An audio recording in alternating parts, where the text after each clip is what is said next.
What's that? The timer is to tell you when the stream isn't starting. Ah, well, I buggered that up then, didn't I? That Alan, by any chance? Where? What? The Timer. ding, ding, the dong, the dong. The timer. Ah, Yeah. what about the timer? It's all right. Doesn't matter. Okay.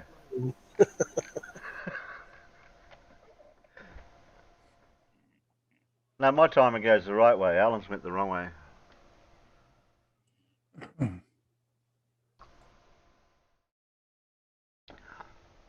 It did go to 0, but then it kept going minus. I got mine to say go at the end of it. And I didn't get Alan to help me with that. I figured that one out all by myself. I don't know if Alan liked it or not, but he's pretty proud of me that I did it on my own.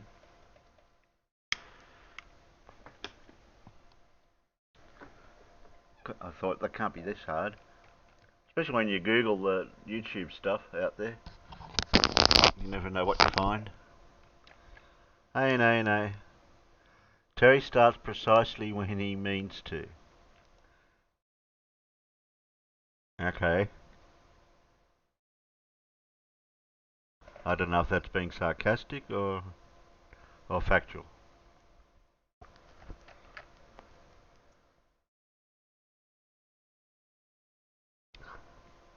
I seen you over down there before playing with Aaron Blue.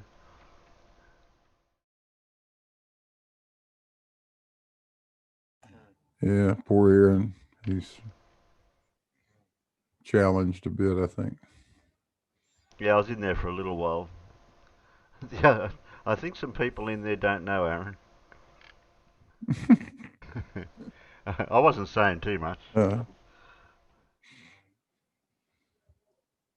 yeah, I'm not sure they're going to be really happy when they do get to know Aaron. Hmm. I don't know how we got onto Wollongong, but Aaron said something about Australia, about Sydney and Melbourne and Brisbane. I said, hey, what about where I live, Wollongong? And he couldn't even say it. And then that went down a rabbit hole of some other stuff. Yeah, what I heard was And just somebody DM'd in the side thing. Look what you've done now, Terry. uh, sorry. it's just Biscuits sort of with an honey. interconnected network of rabbit holes, best I could tell. Yeah. We were having a conversation before we started about biscuits and cookies and something earlier on, and somebody and Critical thinks I looked up Tim Tams and I'm gonna order some, and the flavour was chocolate because that's the plain ones I eat.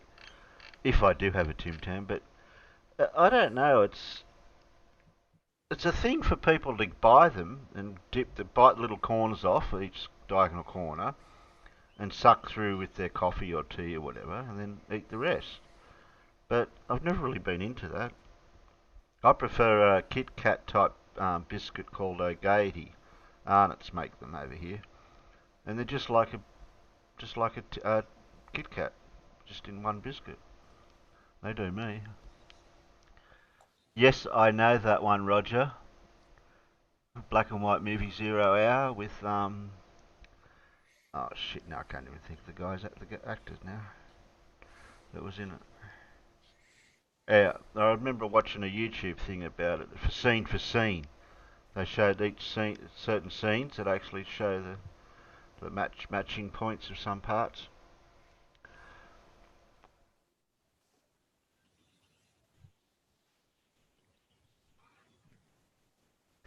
I heard the other day that Australian speaks Australian. I guess I'm trilingual. Yeah, we speak Australian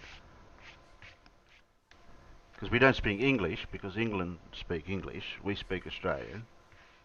Does that mean Americans speak American? I think so. Who wouldn't go down that logic?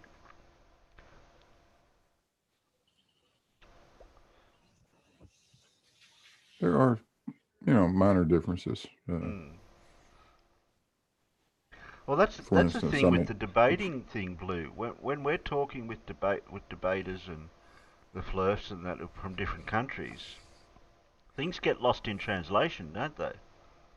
In the words. they do. They do. They absolutely do.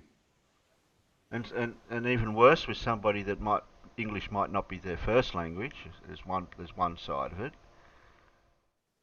and the other side is other people. And does that depend on your schooling or your upbringing of how you, if you're good at English or not, for what words you did learn, for grammar and all that sort of stuff? I wonder if that has anything to do I, with any of that. I would suppose I've it always has to wondered have that. something to do with it. Yeah, Yeah, Kit yeah, Katty it pretty type. much has to. Huh? Sorry, No, kitty. Yeah, okay. that's Got it. A Kit Kat. You'll have to Google that, what a Kit Kat is. Well, we have Kit Kats, but I don't know if they're the same Kit Kats. Ah, okay. You can break them apart like little individual skinny looking Yeah, length little pieces. skinny, You share them that like way. about the size of your finger. Yeah. Yeah. Well, you can get Call them them in a Kit Kat You bars. can get it like in a little biscuit. We call biscuits, chocolate coated, about the size of a Tim Tam, I suppose. PhD Tony is telling me, talking about my struggles with English. Why? Yeah. Well, we know the difference between a biscuit and a friggin' cookie. Damn it. Mm. Yeah, Blue's been learning, Tony. What's Elmig's? Terry, to me, for example, I know things in English about what interests me. Like I cannot tell names of fish, birds, and plants much. Well, yeah, that's your area of expertise, really, of what you've learnt. Like, if you're not a car guy or you're not a carpenter, or things like that. And then if you don't know the terminologies and names of things, it does make it hard to get your point across or discuss something. And that's what the flurpers to do with the debating flat Earth stuff. They just do not have the vocabulary, well, limited vocabulary in some ways, to discuss certain things with people that have got the engineering or the physics or whatever type background, because they know the language or the terminologies.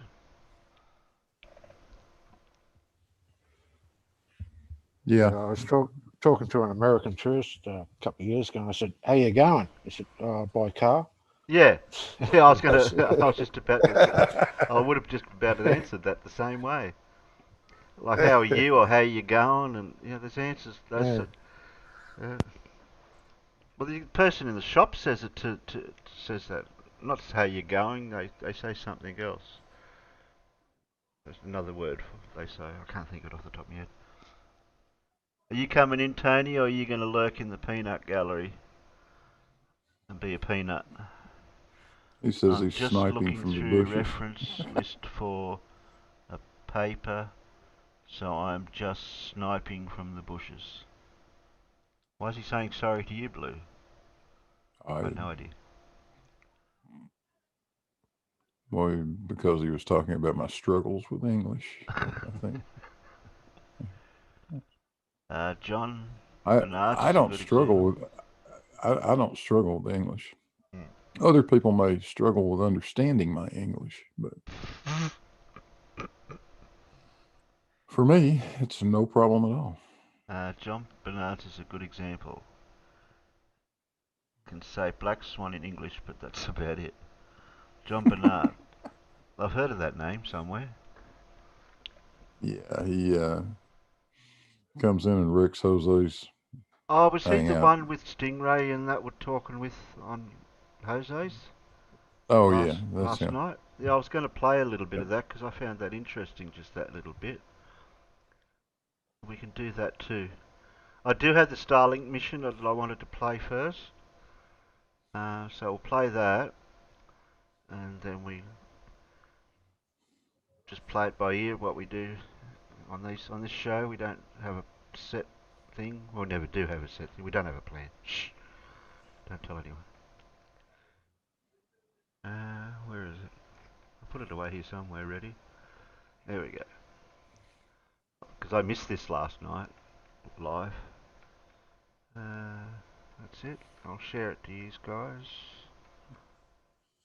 And then I'll find that Jose stream, because I did want to play that little bit that was out of that. Where are we? Transition. Ooh, I'm getting good at this. I think I've got that ready to play right where I want it.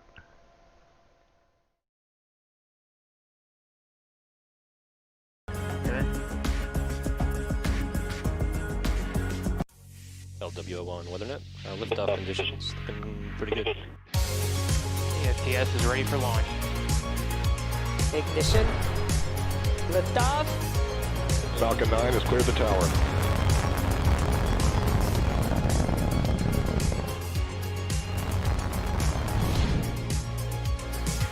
Ten, 9, 8, Side booster ignition. 6, 5, 4, 3, 2, 1.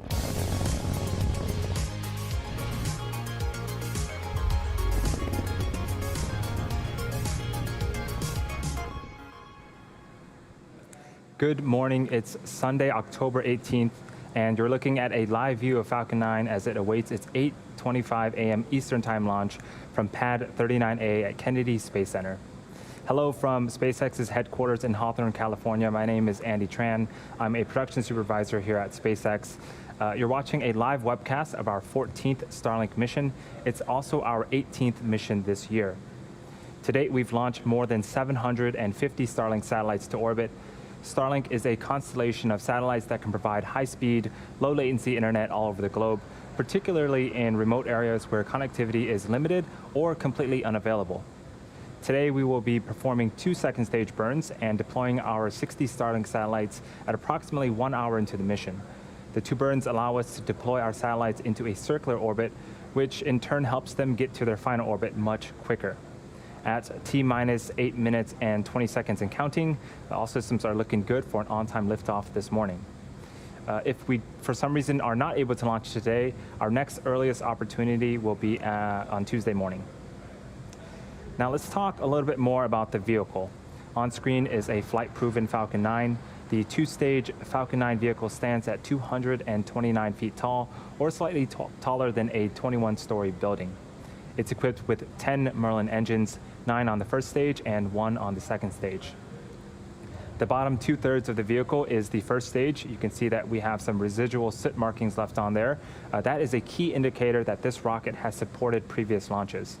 The first stage's job is to accelerate the vehicle through the Earth's atmosphere into space with the help of the 9 Merlin engines at the base of the rocket. For this particular booster, it will be flying for the 6th time today. Its first mission was in March of 2019 on our first commercial crew demonstration mission, and then again on RadarSat 3 months later. It also supported 3 Starlink missions this year, with the most recent being our 10th Starlink mission in August. We will also be attempting to recover the first stage on our drone ship, Of Course I Still Love You. There is a shot of it right there in the Atlantic Ocean.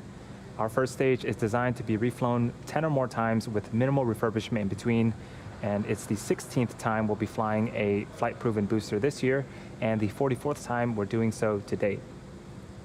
Moving on up the vehicle, on top of the first stage is the black carbon fiber inner stage. It houses pneumatic pushers that allow the first and second stage to separate during flight. Above the inner stage is the second stage, which has a single Merlin vacuum engine. We also refer to the Merlin vacuum engine as MVAC engine for short. Once the first and second stages separate about 2.5 minutes into the mission, the MVAC engine will ignite and carry the Starlink satellites into a circular orbit around the Earth. As for propellant, Falcon 9 has been loading propellant since the T-minus 35-minute mark. Our vehicle is a bipropellant vehicle, which means that we use 2 types of propellant, a fuel and an oxidizer. Our fuel is rocket-grade kerosene, also known as RP1, and our oxidizer is super-chilled liquid oxygen. We also refer to that as LOX. Currently, both RP1 and LOX are nearly fully loaded on both stages, and LOX will continue to be topped off right until the last minutes of the countdown. And lastly, at the very top of the rocket is a large nose cone. This carbon composite.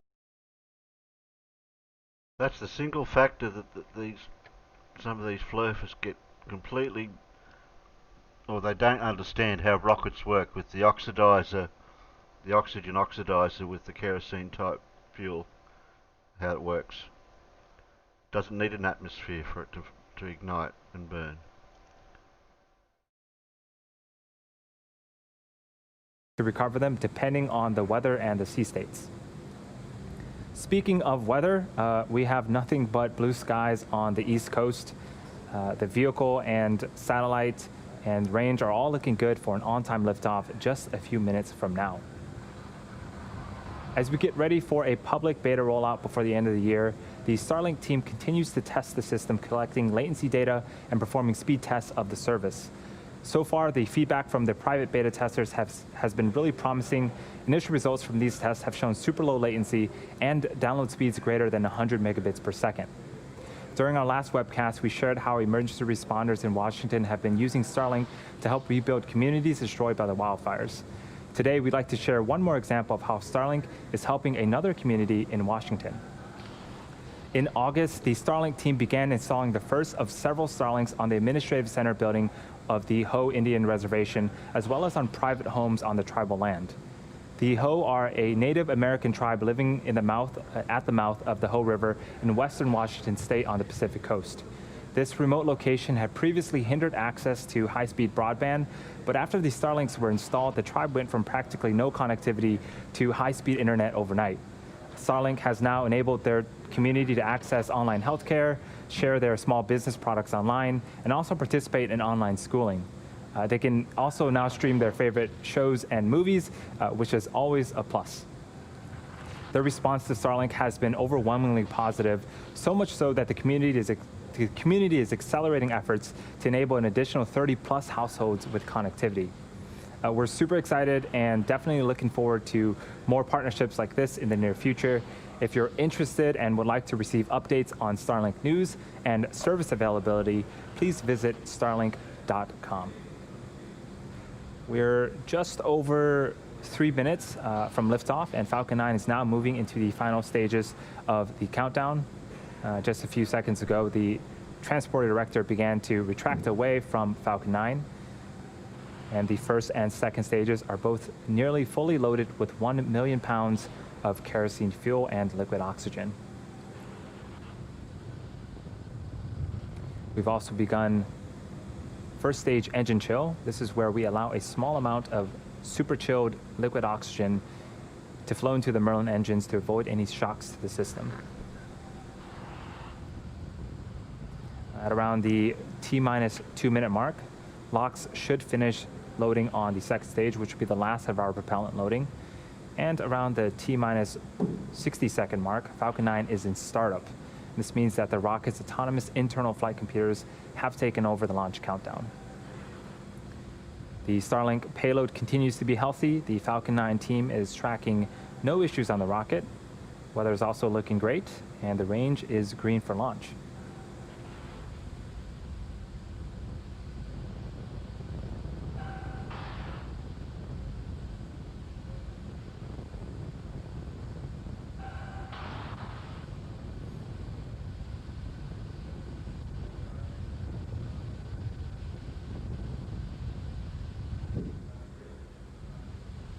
You can start to see that we're venting the super chilled liquid oxygen. In a few moments, we should start to see clouds formed around Falcon 9, and if we do, that is normal and completely expected for us. That is where the super chilled liquid oxygen meets the ambient warmer air of Florida and starts to condense. It looks like we finished LOX loading.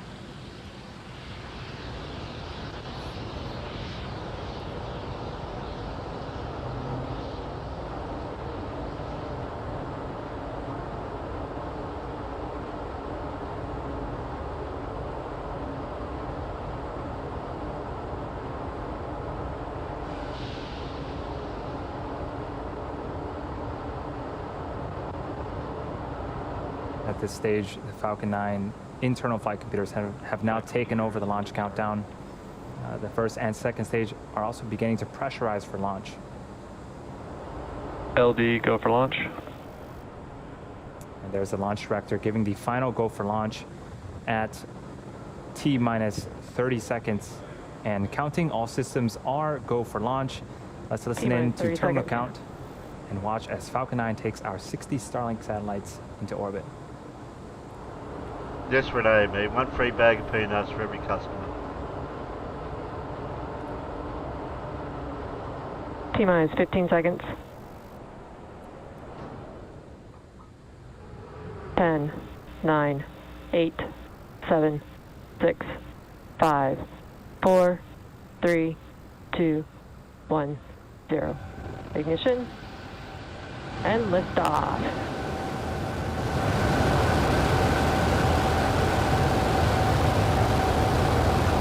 Vehicles pitching downrange.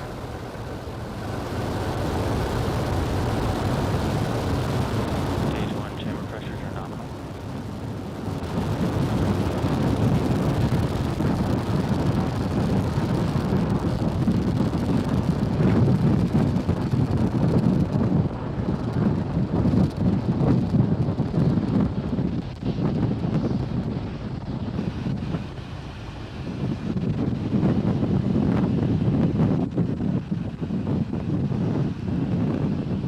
Falcon 9 has successfully lifted off from Pad 39A at Kennedy Space Center, carrying our Starlink payload to its targeted drop-off orbit. Moments ago, we've begun to throttle down our engines on the first stage in preparation for Max Q. Max Q is where the vehicle will experience the highest amount of aerodynamic pressure.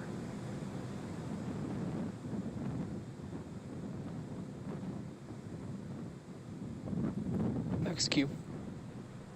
And we've just passed Max Q. In a couple of minutes, we'll have 3 events happening back to back. First is main engine cutoff, also known as MECO. This is where all 9 Merlin engines on the first stage will shut down to slow the vehicle down in preparation for stage separation. Stage separation is where the first and second stage will separate from one another, with the first stage making its way back towards Earth for landing, while the second stage continues its journey with the third event, which is second engine start 1, also known as SES-1. This is where the single engine on the second stage, our Merlin vacuum engine, lights up and will continue to propel the second stage along with the Starlink satellites to orbit.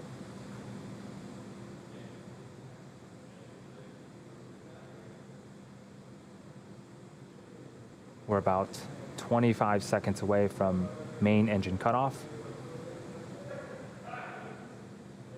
Got some really cool footage of Falcon 9 right now.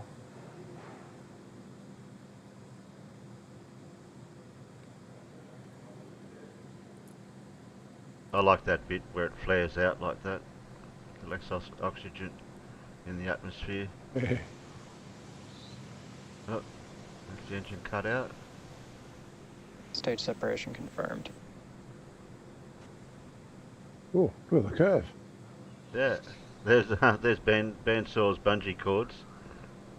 All right, He we calls had them successful bungee main cords, engine those cutoff, things, the straps. stage separation, and our second stage engine is now up on power on the right-hand side of your screen.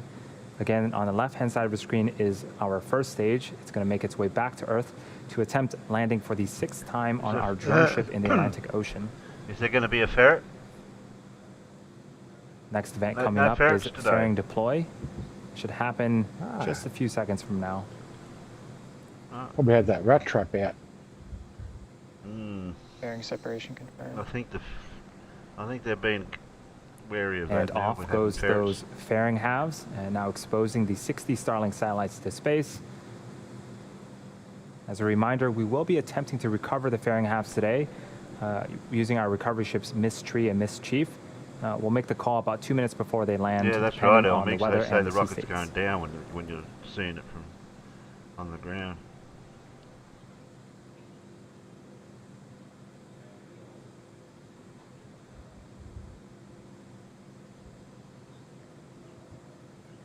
We're just over T plus 4 minutes to flight, and as the second stage heads towards its targeted drop-off orbit, the first stage will execute 2 burns in order to make its way back towards Earth. Yeah, The first stage is no. what you see on Where's the the left-hand space side of your ferret? screen.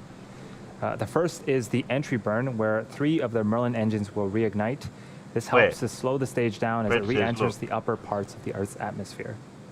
The second burn is the landing burn. This is a single engine burn that brings the vehicle speed down rapidly in order to land on the drone ship.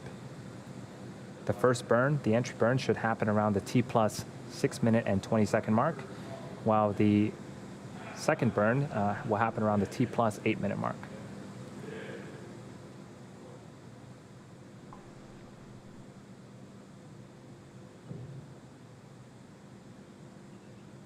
You can also see that our hypersonic grid fins have deployed on the first stage. Those are the honeycomb-like structures that you see on screen. Vehicles on a nominal trajectory. They help to guide and steer the first stage back during descent. There's another rat crawling around. Where? Snow Oh, on there the it engine is. ferret. There On it the is. second I've stage, seen it. Or, yeah. we're sending 60 more up there to join the existing 750. So after today's mission, we'll have 800 Starlink satellites up there. As Sean says, look, my Satellites house. will stay powered down until after stage separation, until after they separate from the second stage. Or wave. It's not live, Sean, so sorry. You might be able to see some periodic bursts of gas from the first stage. That is nitrogen gas from our attitude control systems. Those help to orient the rocket as it continues to fall back towards Earth. And we're just about 20 seconds away from the first of 2 burns, first stage entry burn. Hi, Chloe.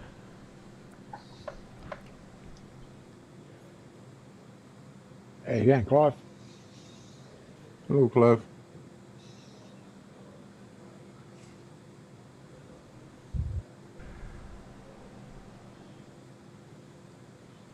Stage 1 entry burn startup. Sean was going to go out and wave. Stage 1 FTS is safe.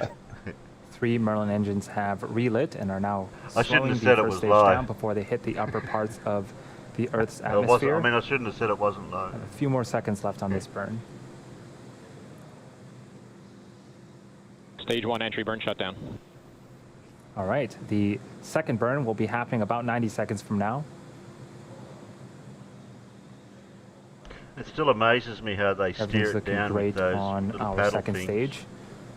The view is of the Merlin vacuum engine and its thrust cone. That engine can produce over 220,000 pounds of thrust in a vacuum.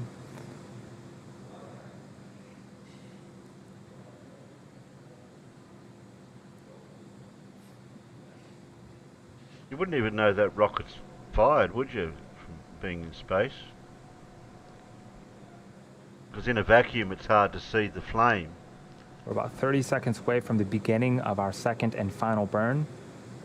During this burn, the 4 landing legs Stage 1 stowed at the transonic. base of the first stage will also deploy right before we land.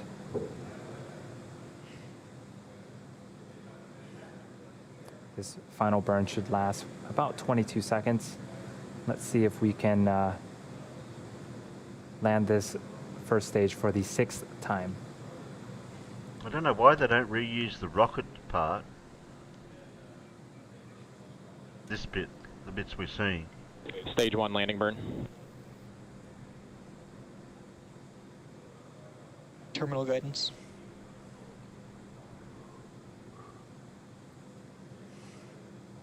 A lot of heat stress. There's a view of our Stage drone 1 ship. landing leg deploy. Yeah, lots of ceramic stuff, isn't it? Nope, there we go. It's landed already. And right down the Here we middle, go. Falcon 9 has landed. This particular booster has landed for the 6th time. This marks our 62nd successful recovery of a Falcon 9 first stage, and the 32nd time we've landed on this particular drone ship. Of course, I still love you. Who come up with that name? Great way to start off a Sunday. So now for the second stage, we're waiting for second engine cutoff before entering a coast phase. Eco confirmed. Expected loss of signal, Cape. Yeah, getting good at Did this. see that we had second engine cut off. Well, it's the sixth time they used that booster, so they only Waiting use for it so call-outs many to times orbit before they insertion. scrap it. And we did get call out for a nominal insertion. Now the second stage is going to coast in this orbit for approximately the next 30 minutes. We're going to take a short break, but leave you with an animation that shows you where we're at in the coast phase. We'll see you back here at the T plus 43-minute mark for the relight of our second stage.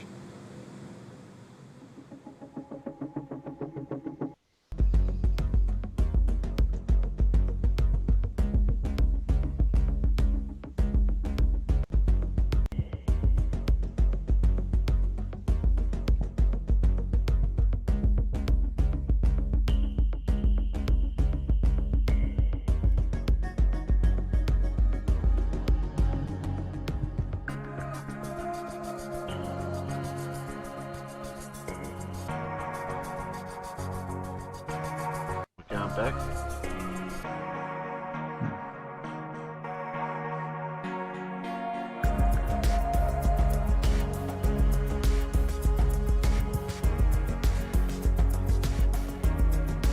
Far into it before they don't they show that bit where they launch the satellites.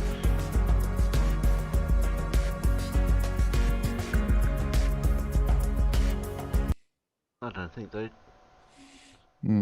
Got to go about 30 minutes ahead of that point where it stopped. So yeah, around somewhere around in there is where they're going to be relighting it. Around 56 minutes.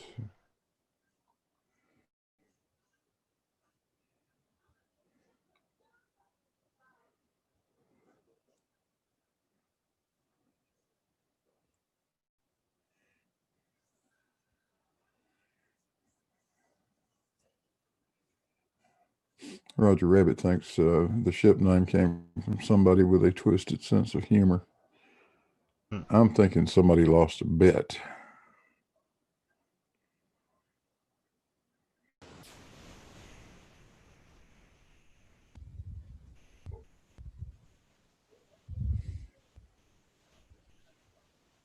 They say.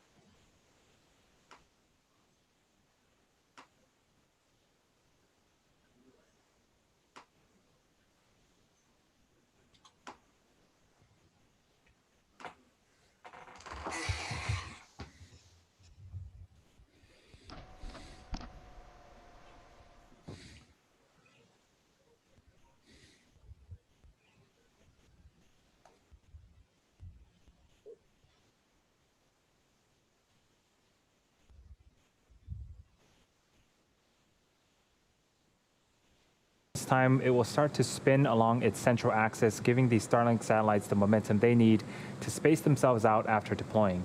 We'll see you back here around the T plus 1 hour and 2 minute mark.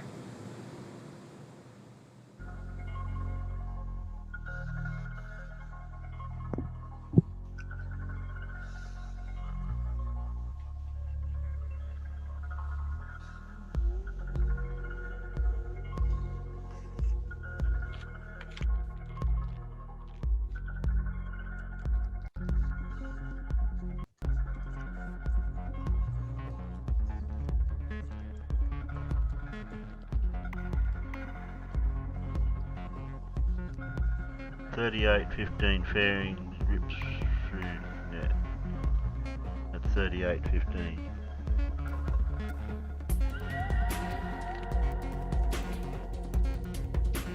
Oh, here 46. 38. Oh, did we miss that at 38? 3815. They don't show that.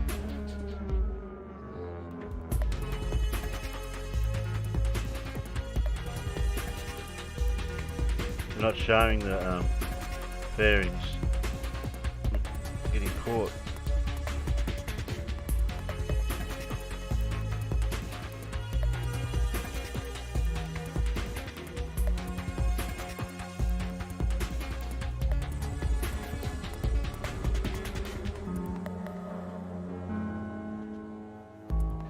Mission elapsed time, not stream time.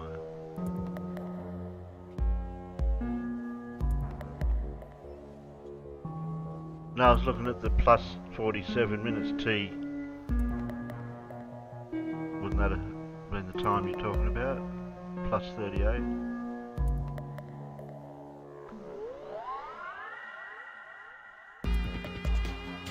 Oh, time on screen, not stream time. Yeah, that's what I was saying. The T time.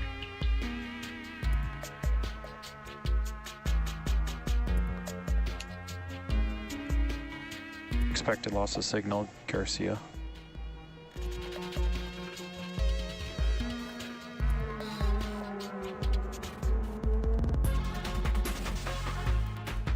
Oh, so that's where the booster landed.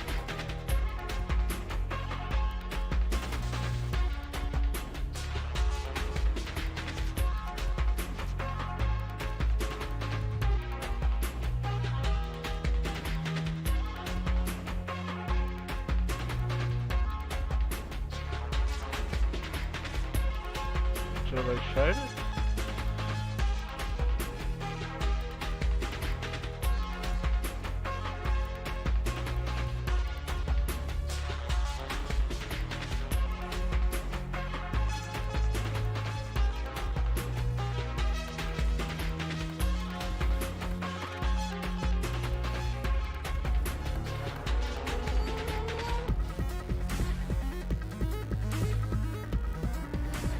Jump back to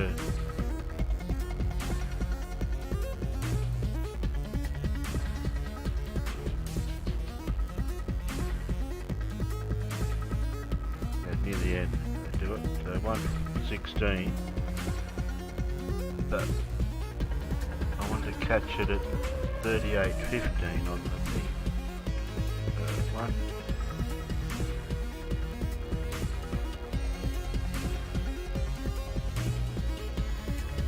115 and 38.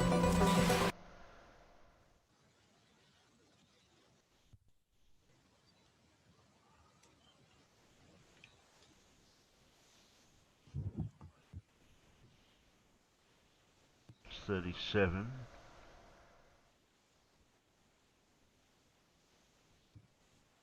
$38.15.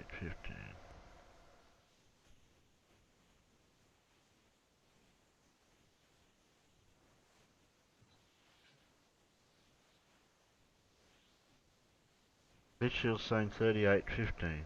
T minus. T plus. They might not have showed it on this one. Oh, there we go.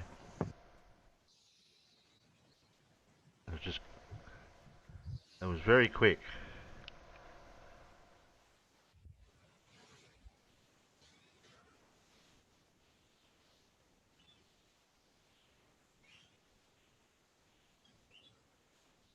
I think I went too far.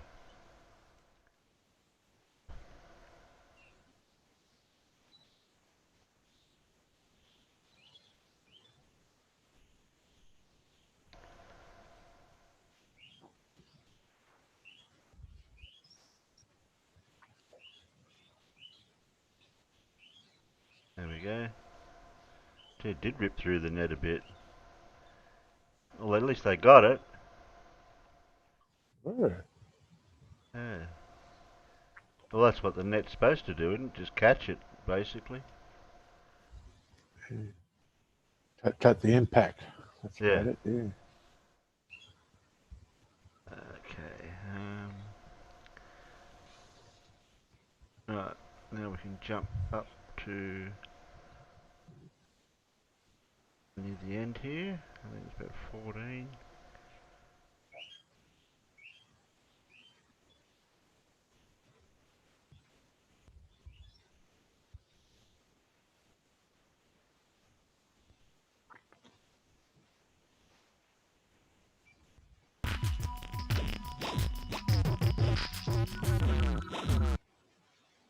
Stupid music.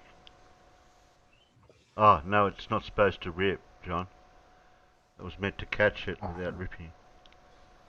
That was a failure in one corner. Oh, okay.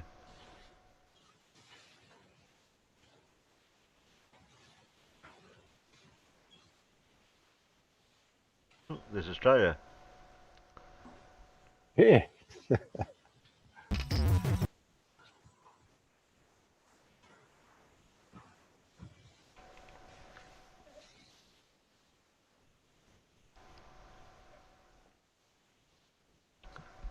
And they didn't forget New Zealand. I thought New Zealand Just was see close. Tasmania. I thought New Zealand was a bit closer than that.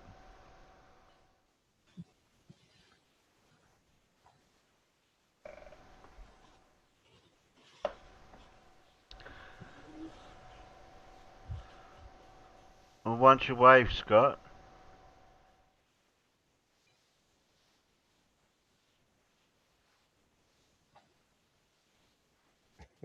Sean did. Yeah, Sean was about to go out and wave. It's not live, Sean.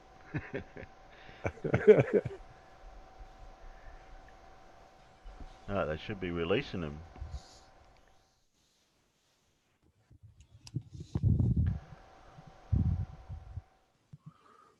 They talking? Full advantage of Falcon 9's launch capabilities. Starlink satellites are also equipped with efficient ion thrusters powered by Krypton that enable the satellites to orbit raise, maneuver in space, and deorbit at the end of their useful life. Starlink is, in fact, the first Krypton-propelled spacecraft ever flown. And we're just a few seconds away from payload deploy, so let's listen in for the call-out of payload deploy.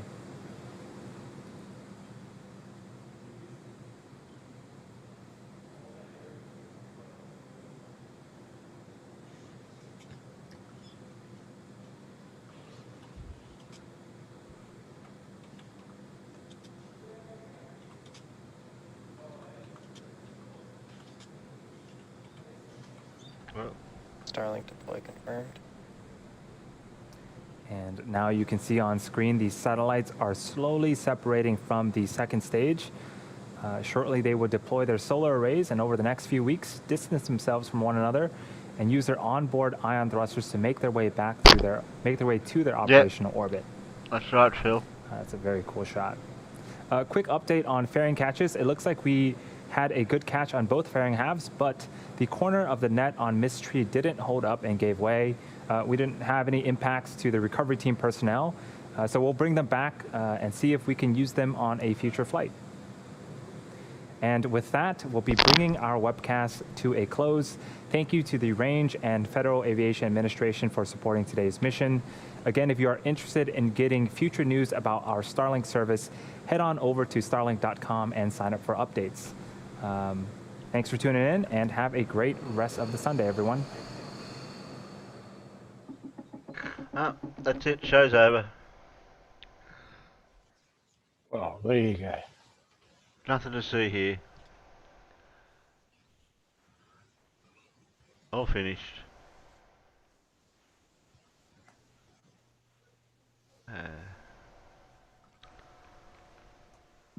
More space junk.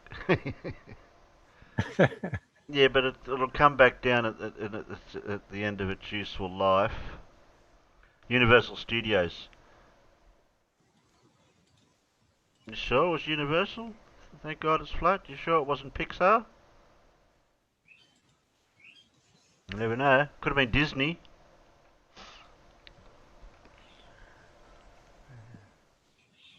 Okay. Getting some Kit Kats now. Okay. Well, I got Gaities out in the kitchen, so they're close enough.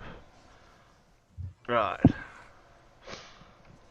Now, where's that Jose show? Do I have to go back into...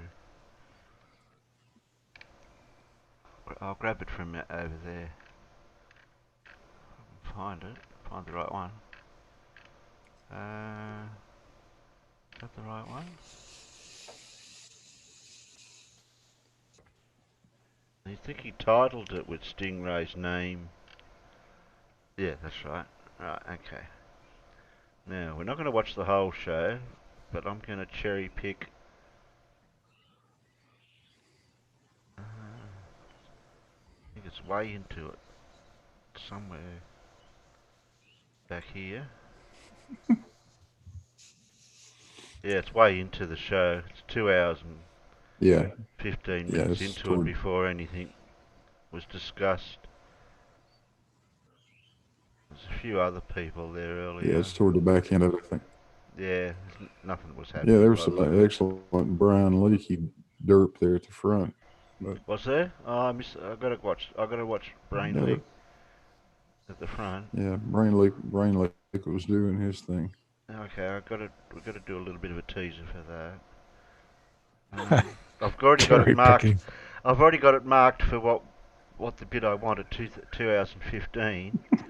So we're right for that. It's called Terry picking, not cherry picking. Oh, sorry. Yeah, Terry picking then. You coined a new phrase.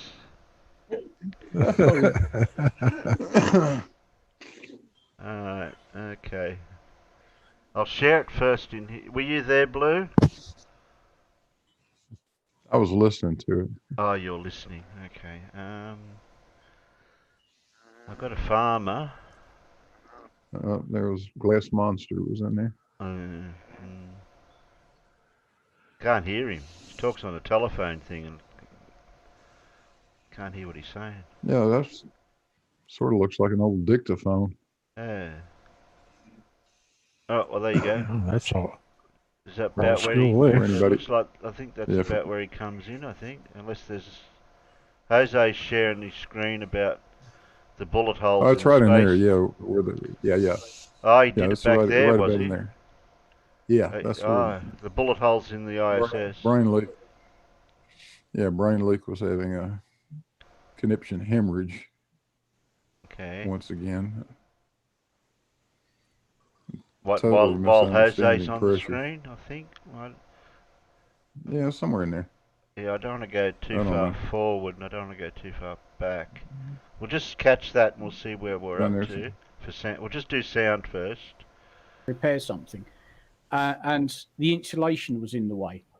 And there's a brilliant clip of this guy. They were saying, "Oh, you've got to carefully do this, carefully do that," and he just said, "No, all I can do is tear this bloody stuff off."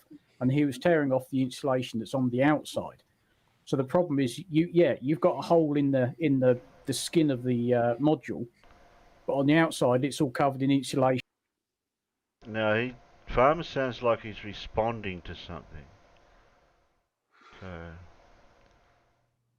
No, you have to say you pay $0. So you want to pay for an expensive camera. Me, 1970. Right. Yeah.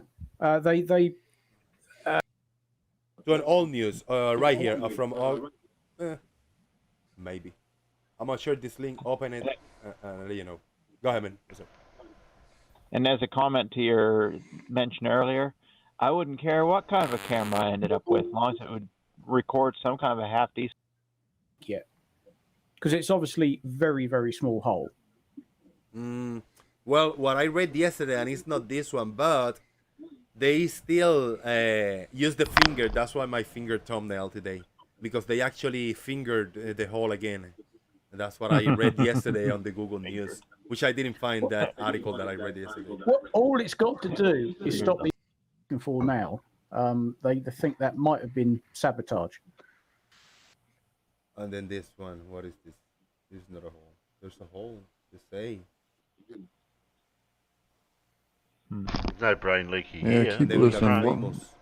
famous. Brain Leak will show up. Yeah, well, that isn't actually. That was off an album cover. Oh no, that's the famous. That's why I say the famous one. Yeah, that's the one that's actually off an album cover. Why did they put Yeah. this? Who is the dumbass? Hey, that put Shield this? said, Did why is NASA there a video ever of Jesus playing put Xbox? news article using this, or was No, it no, just that's glass. newspaper That's a articles glass and monster. reporters? I'm fairly certain it wasn't NASA. I can't remember the entire history over that actual image and how it sort of was being. You know, they were saying, "Oh, look at this hole," and somebody said, "Well, that's That's an album cover. How about why I the can't remember who astronaut? that was. But the astronaut, look, this was the issue. This is the main issue. So it wasn't NASA, but it was representative of NASA, Chris Harfield. Yeah, that was a big stuff up. That was when that happened. When we found out that the actual image was taken from somewhere else. August 31st, 2018. So this is a very misleading, a very blatant lie to people that didn't know. Do you agree with that, Farmer's Boy? Yes, because that isn't the hole they were talking about. That isn't a photo of the hole they were talking about. So quite why he did that, I don't know. Yeah, there's no defending that. he got his reasons. I don't know why.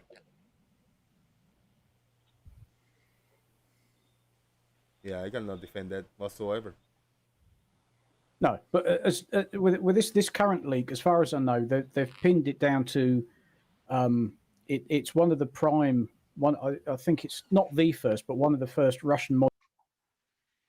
You know, when we say 14.7 psi, that's 14.7 pounds per square inch. Well, this hole is going to be a fraction of a square inch. So how much pressure is going to be against it? It is going to be. There's going to be either 1 millimeter diameter, whatever it is going to be encountering, it is going to be divided, a vacuum versus a non-vacuum. So that's the division that it should equilibrate somehow. The air will rush out or the vacuum will rush in, whatever. Jose, it's trying a hole the to, size but of these. Yeah, it's a tiny hole. It can only let out a tiny amount of air. That's just simple physics. If you want to let out a lot of air, you need a bigger hole or more pressure. Well, So they haven't got a bigger hole and they haven't got more pressure. So if you got a small vacuum chamber and you drill just a tiny little hole in it, how long will it take, you think, to get pressure in? It will happen fast, right? A little while. But the station is the size of my house. So it's going to take a lot longer. Is that what for you a say? pinhole. Size matter. Well, There's a lot of air. That's why they've not been too concerned about the air leak, because how on earth can you use a telephone plugged into something to talk? That's old technology. I have no idea. It was so small that it's taken them this long to work out which module the air is actually leaking out of. So we can all go up there then. What? We can all go up there. There's the brain leak. There we go. If that's it, just all we need is a little bit of pressure, and we can have a leak and everything. It's a lot of money. Oh, off you go, Brian. Build yourself a rocket and get up there. Go on. We can attach a little chamber. We could attach a chamber to balloons, and I mean, I'm just saying it wouldn't cost us much more than a couple $1,000 bucks to go up there. Brian. No danger.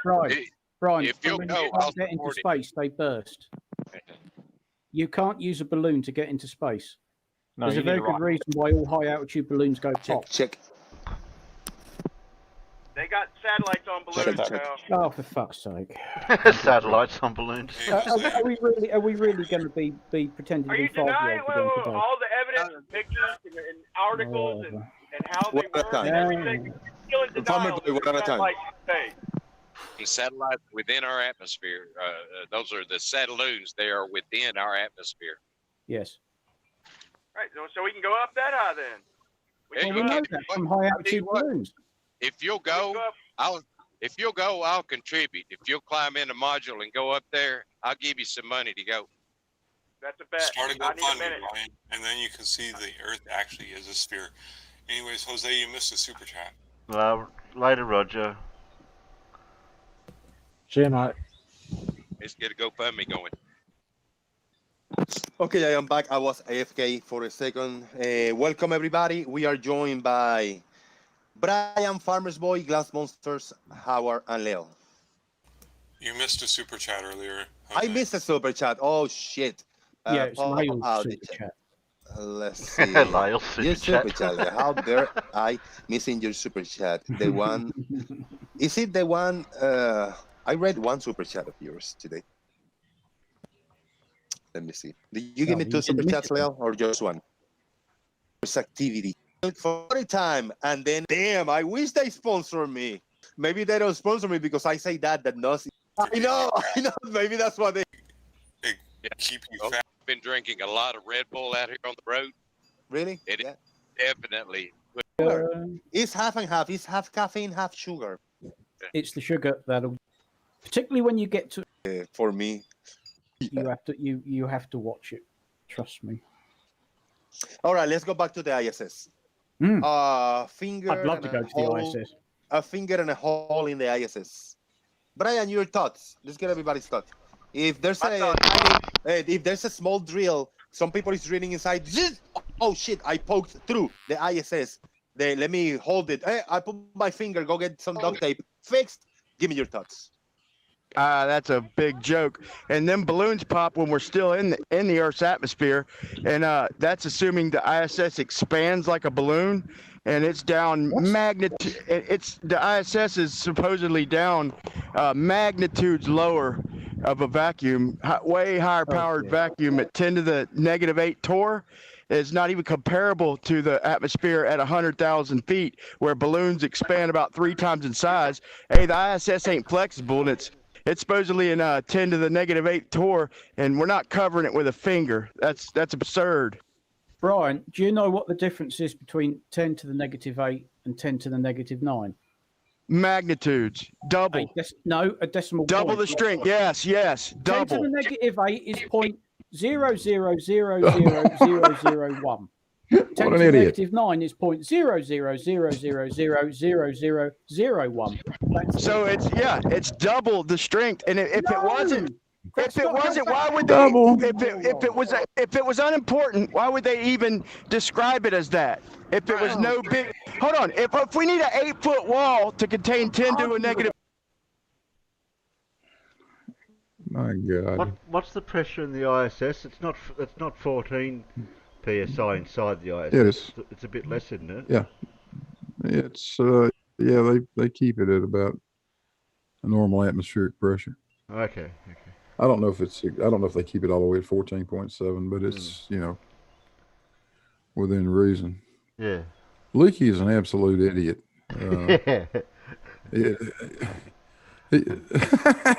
How does he think 0.01 is half of 0.1? 14 PSI is nothing. Well, that's essentially what he's saying. Yeah. So like when you're using air compressors, you can build it up to 200. It depends on how much force you're building it up. 14 PSI. Yeah, but it's not talking about the force. It's talking about how much the halving of the difference between the half. No, each decimal place is an order of magnitude, a factor of 10, not half. Yeah. What a dipshit. Oh my God. But what drives these guys berserk is they get all impressed with this 10 to the -8th or 10 to the -17th number, as if that means something. Just call it 0. Yeah. That's a much smaller number. How's that? Just call it 0. And still the difference in 1 torr and 0 torr is exactly the same as the difference in 2 torr down to 1 torr. Yeah. Or 3 down to 2, or 760 down to 759. It's all the same damn thing. Differential wise, it's the same change in pressure.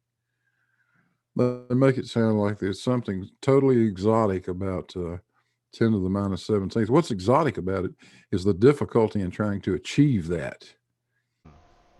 It is very, very hard to get vacuums below, 10 to the -9th or so. When somebody does a vacuum chamber stuff, they can only get it so far, can't they?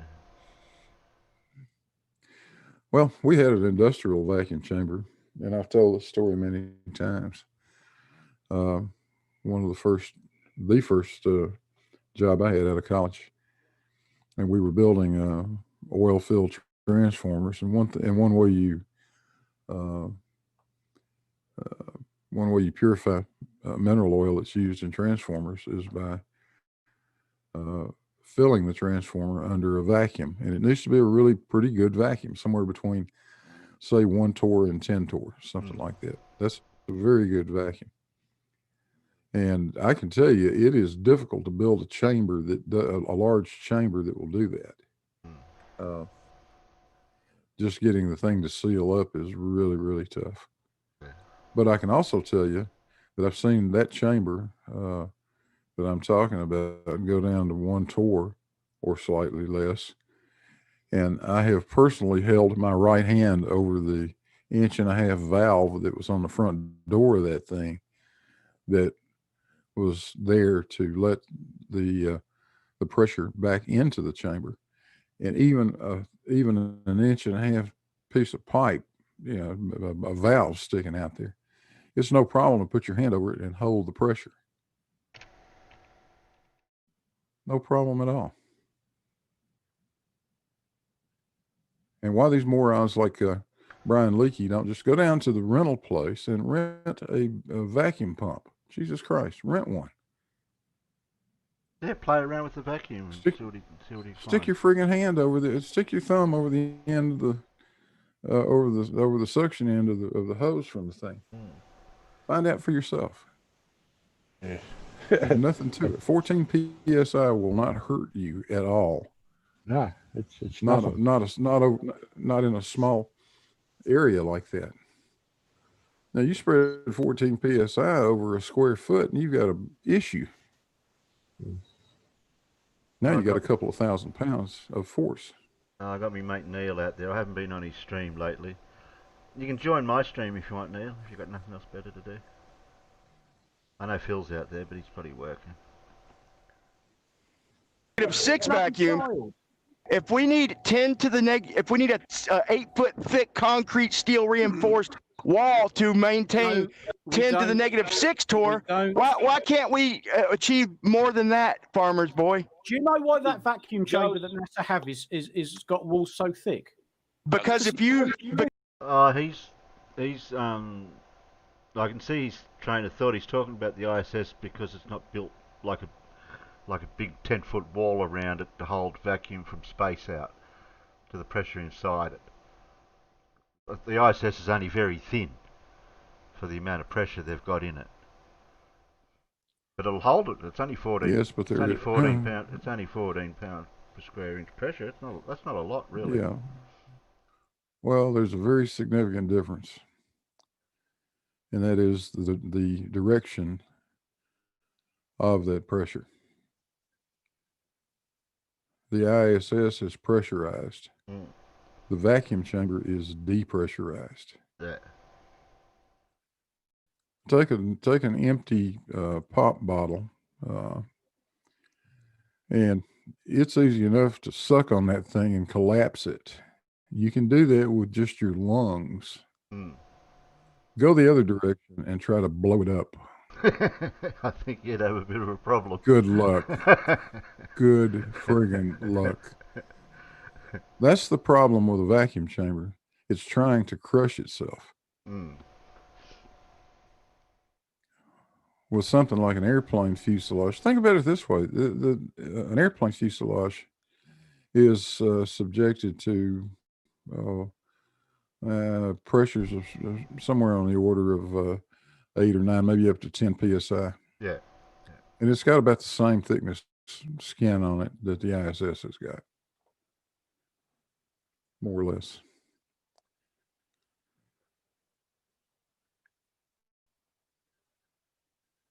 But the stress is totally different.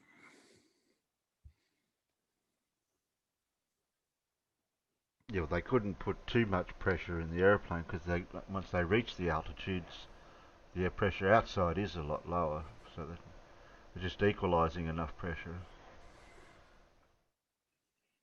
Yeah, they're just trying to hold about 6,000 foot equivalent altitudes. All they're doing in the cabin of an airplane. Yeah. Because you seen a vacuum, you seen a steel rail car, Brian, trying to achieve a vacuum. Oh, that steel rail car where it gets sucked in. I've seen that video of that.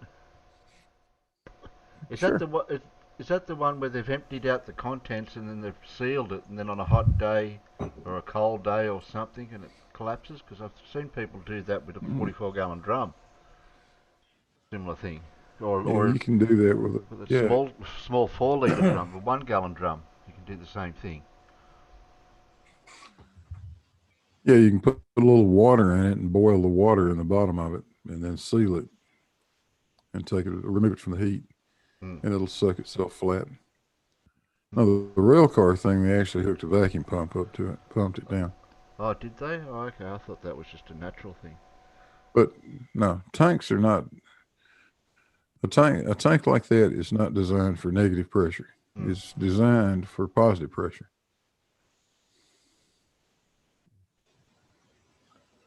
It collapses. That's why. It's so big, and it's got so much air pressure pushing against it. That's one of the reasons why it's so well constructed. Because look up a steel rail car against a vacuum. See which one wins. What are they designed to do? They're designed to hold pressure, not vacuum.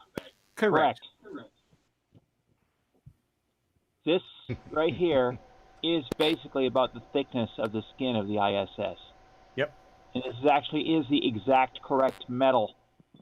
This is exact stuff that the ISS skin is made out of, what I'm holding in my hand. This is definitely stronger than a balloon. Yeah. But look, watch carefully. The light on it, I can flex it. And you know, if you curve that into a cylinder, that makes it really strong. Yeah, see, I can distort this with my hands. My question is, so why can't they achieve greater than 10 to the negative with all of our technology and all the power they put into it? How come they can't achieve greater than 10 to the negative 6 torque? Why is it? My next statement to continue on, explain. What? Did he just say, like you said, that number's basically zero pressure, zero vacuum? He's saying what to go below that? Yeah, why can't they? Why can't they? Because seals are not perfect on something like that chamber. You've got all kinds of you've got a big old huge door that goes into it, and all kinds of penetrations going into it for various things. And each and every one of those can leak a tiny little bit, and all it takes when you're trying to get down to 10 to the negative 6th or 7th torque, all it takes is a tiny, tiny little leak. And the vacuum pump can't find anything to pump. There's nothing in there. Yeah.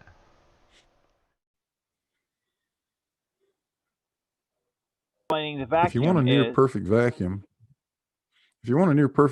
make yourself a welded, sealed, totally sealed vessel with no gasketed openings into it, and you might be able to get something really close to that 10 to the minus 17th.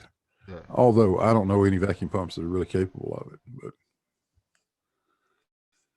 I'm going to explain it in electrical terms because that's my strong point. I can have 1 million volts. Okay, we'll call that 10 to the negative 6. I can have 1,000,001 volts. That's 10 to the negative 7. I can have 1,000,002 volts. That makes you retarded. That's how little difference there is when you get down in those tiny decimal points. Okay, then why can we only reach 10 to the negative 6 with an 8-foot thick? Why if it's only a point, a millionth of a fucking volt, why can we only reach 10 to the negative 6 then, genius? Hey, people who just blurt shit out, dude, without even thinking, without researching. I heard.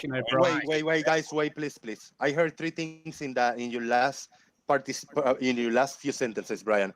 I heard idiot and fucking, and I heard genius. There's no need to say fucking or idiot and to call people geniuses because we are just normal people talking to each other. There's no need to use these trigger words. Please, Brian. I just write over them. Don't worry. Glass monster could have easily called. I didn't think I said idiot. I thought I asked him about genius though. You didn't say anything. Glass monster could have easily called you an idiot, but he was. I just get when I hear people just blurting stuff out, man, it just gets old, man. I didn't mean to call him an idiot. That's what you do all the time. You just blurt stuff out. A real simple question, Brian. What is the difference in 14 psi and 0?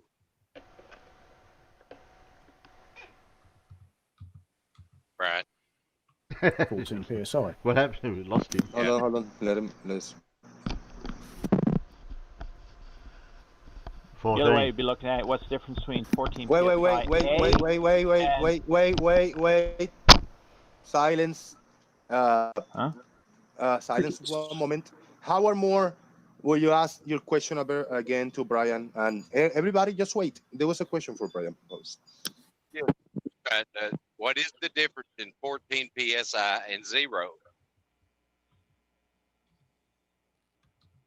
Is that some big magnet, big giant power? He's not going to answer. He's deciding to stay. All right, yeah. We probably speak whenever we start, people start explaining and giving their points of view. But go ahead then. I'll try. I tried. Oh dear. I want to agree with something Glass Monster said, but take it to a little bit different way. If I got hit by 1,000,000 volts as opposed to 1,000,001 volts, I would not be able to perceive that difference. No. But I would definitely feel it. I just wouldn't be able to perceive it. I sure would like to answer that question. Every time we double the PSI, we double the pressure. Every time we cut the PSI in half, we shrink it in half, okay? So you can keep going down. You'll never reach 0, but you'll keep getting more powerful of a vacuum. Glass, I don't like hearing truth. Brian, hold that thought. Hold that thought, Brian. Hold that thought, Glass. Brian, you were asked a question by Howard. What is the difference between 14 and 0? Was that the question, Howard? He said 14 and 7. He said there's no way to reach 0. You know what, he said 14 and 7. Brian, 1 second. 14 and 0. Howard, can you ask your question and then Brian? So. Yes. The difference in 14 psi and 0 psi. What's the difference? There's no such thing as 0 psi. So, in your statement about the power of the you did not ask me that, Howard. Come on, man. Don't be like you asked me what the difference was between 7 psi and 14. Okay, you didn't like the road I was going down. Hold that thought, Howard. Hold that thought, Brian. He asked twice. I can take it. It's gonna take me a minute, but I can rewind it and I can play it to you. He asked you what is the difference between 14 and 0. He asked it twice. Now, if you disagree, you didn't hear well the first time, but he asked us that. Okay, the answer to that is infinity. The answer is infinity. Holy smoke. What? There's no such thing as 0 psi, so the answer would be infinity. Is that wrong, Farmer's Boy? Yes. That's wrong. That's so wrong. It's not wrong. As they say. So we do have a 0 psi then. So we can reach an absolute 0 then, right? We can do it with temperature too, right? We could. Let me say that the difference in 10 to the -6 and 10 to the -8 or whatever is exponential. It's exponentially small. That's the real answer. Exponential is the word you're looking for, okay? Exponential. Okay, nobody's answered me. Nobody's answered my one question. Why can we only, if it's not a big deal at all, why can we only reach 10 to the -6 on Earth? Part of the laws. All that power. What? Hey, Howard, can I answer your question? Sure. The difference between, last time I took math in like 2nd grade, the last time the difference between 14 and 0 is 14. Correct. Yeah, that's what I thought. It's not a very difficult question. If you're struggling with that, then the difference between 14 and 0.1 is 13.9. Yeah. Okay. And what's the difference between 0.5 and 1? Okay, it's half as much. Okay, so it's half the pressure. So he's trying to throw you off, saying the difference between 14 and 0. Okay, there is no 0. Okay, it's not a mountain of difference. It's a grain of sand of difference. Yeah. Okay, then why, once again, can they only reach 10 to the -6? Why, with all the horsepower and the pumps they have, why can they only reach 10 to the -6? I like that horsepower. I bet you can't. Get all of the molecules out of a system. Dude, the horsepower in them pumps. Dude, they got the largest vacuum pumps in the world. And they have to use chemical leaching. They also have to use a chemical leaching process on top of that to get it down that low. Well, if it's no significant difference to go down lower, what's the big deal then? Why do they need such a giant pump? If it's since you're only going between 10 to the -1 torr and 10 to the -6, why do they need giant pumps for that? Time out. Yes. I know I see Glass Monster because I know that's the way you hold the phone, but I think you're gonna jump in. You're gonna want to jump in between. No, I won't. I won't. Yeah. Let's allow Howard and Brian to finish this little combo. I'm enjoying this, but Brian, try to, when you ask and make your points, try to keep chopping in when Howard start talking, and vice versa. Talk. Howard is your. So, Brian, what is the chemical leaching process? What's the purpose of that?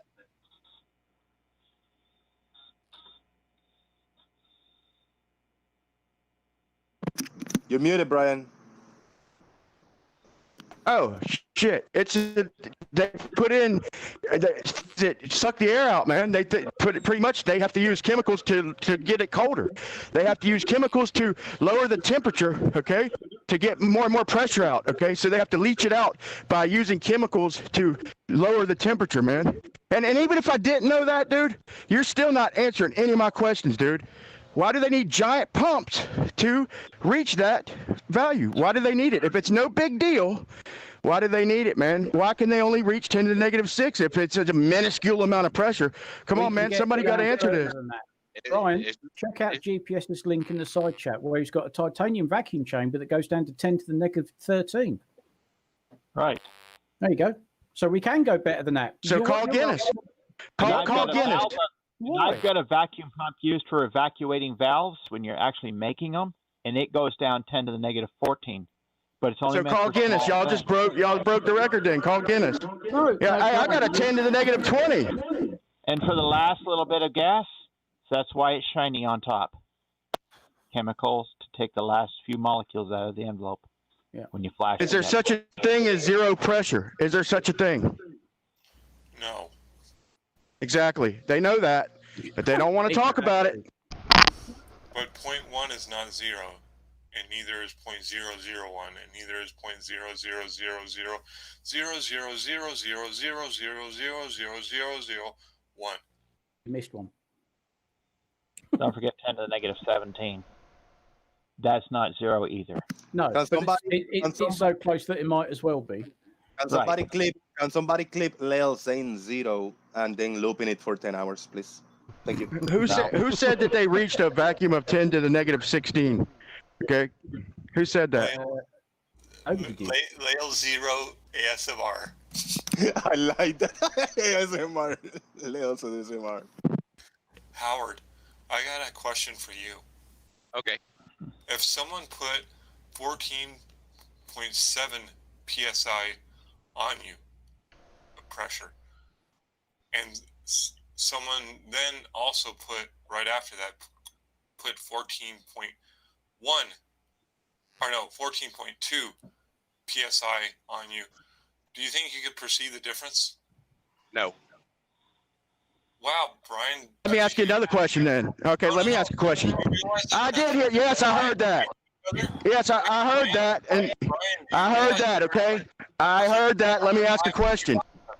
Nobody's answered any of my questions yet. Let me give you another one. Okay, would 0.50, would there be twice as much pressure in 0.5 psi as there is in 0.25 psi? Would that be twice as much pressure? Yes. No. Brian, I didn't say that.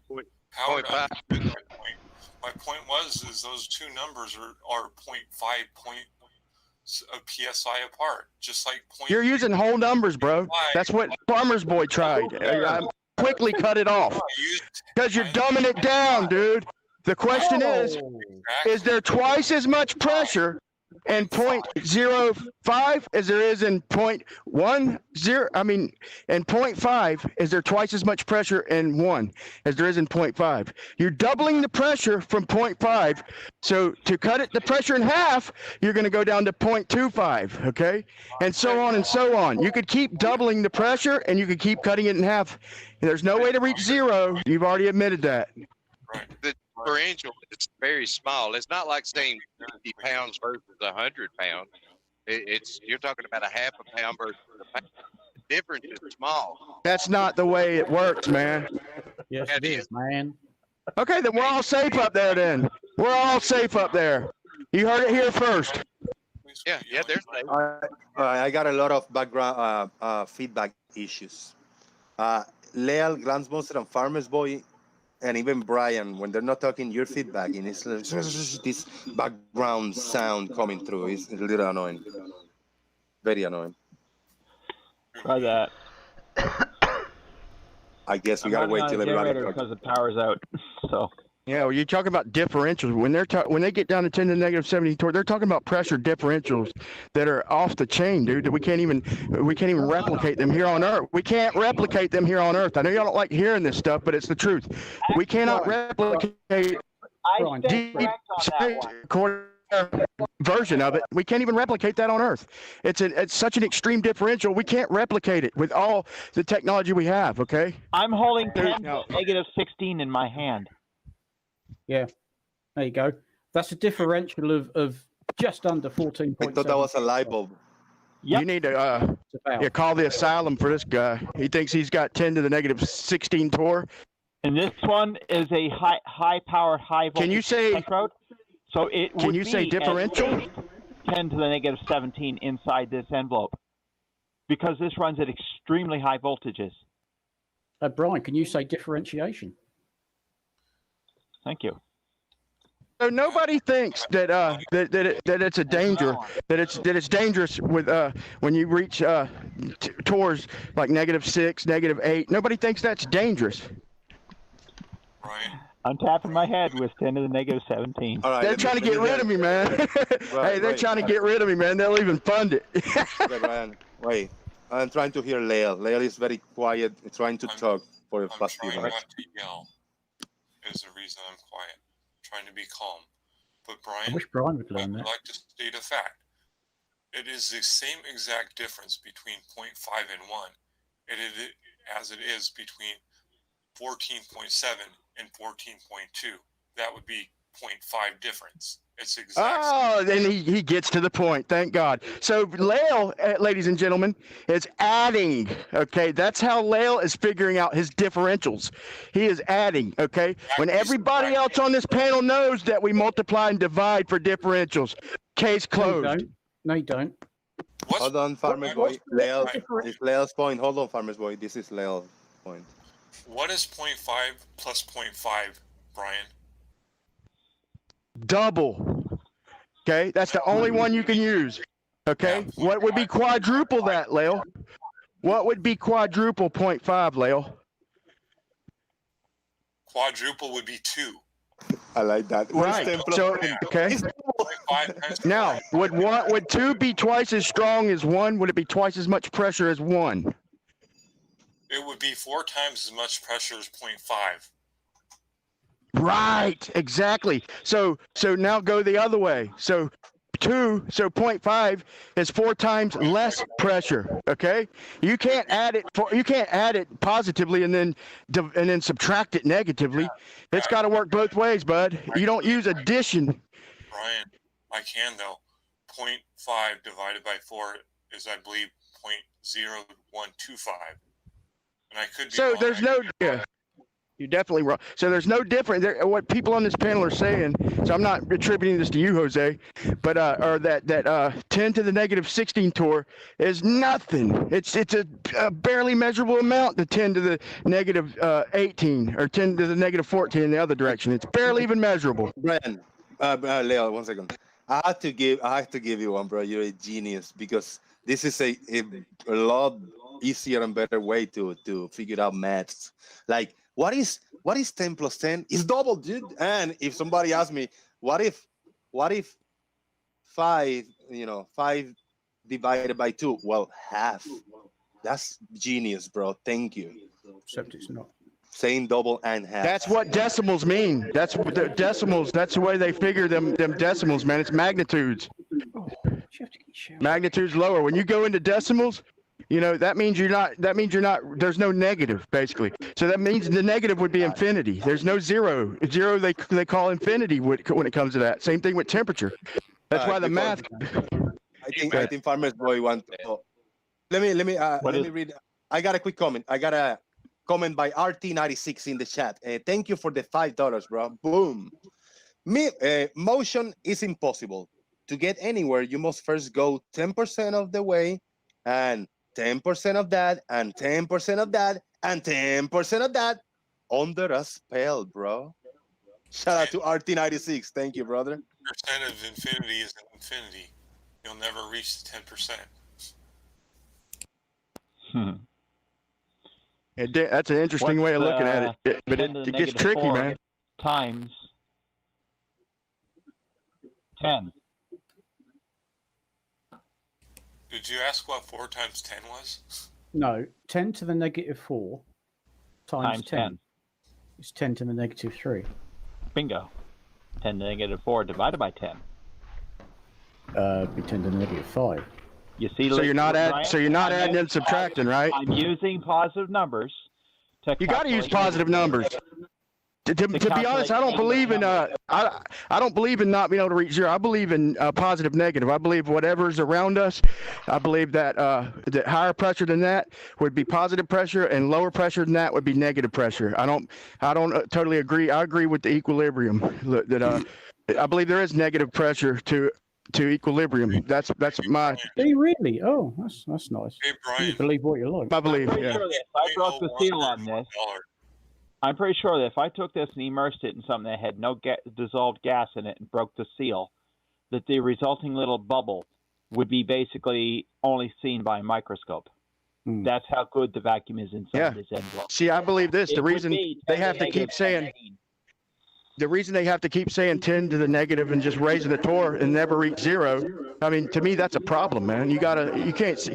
It just keeps going further and further down into the negatives. Okay, you can just say 10 to the negative 17 torr and try and make it sound like a negative, but it's always still a positive, and there's no way to reach zero because you could always, I mean, by their math, you never reach zero, and I don't like that. I believe in equilibrium. I believe everything runs on equilibrium. Well, like I said, you can believe in anything you like. It doesn't make it so. Just because it's 10 to the negative 17, that just means it's a very small positive number, a very, very small positive number. That's all.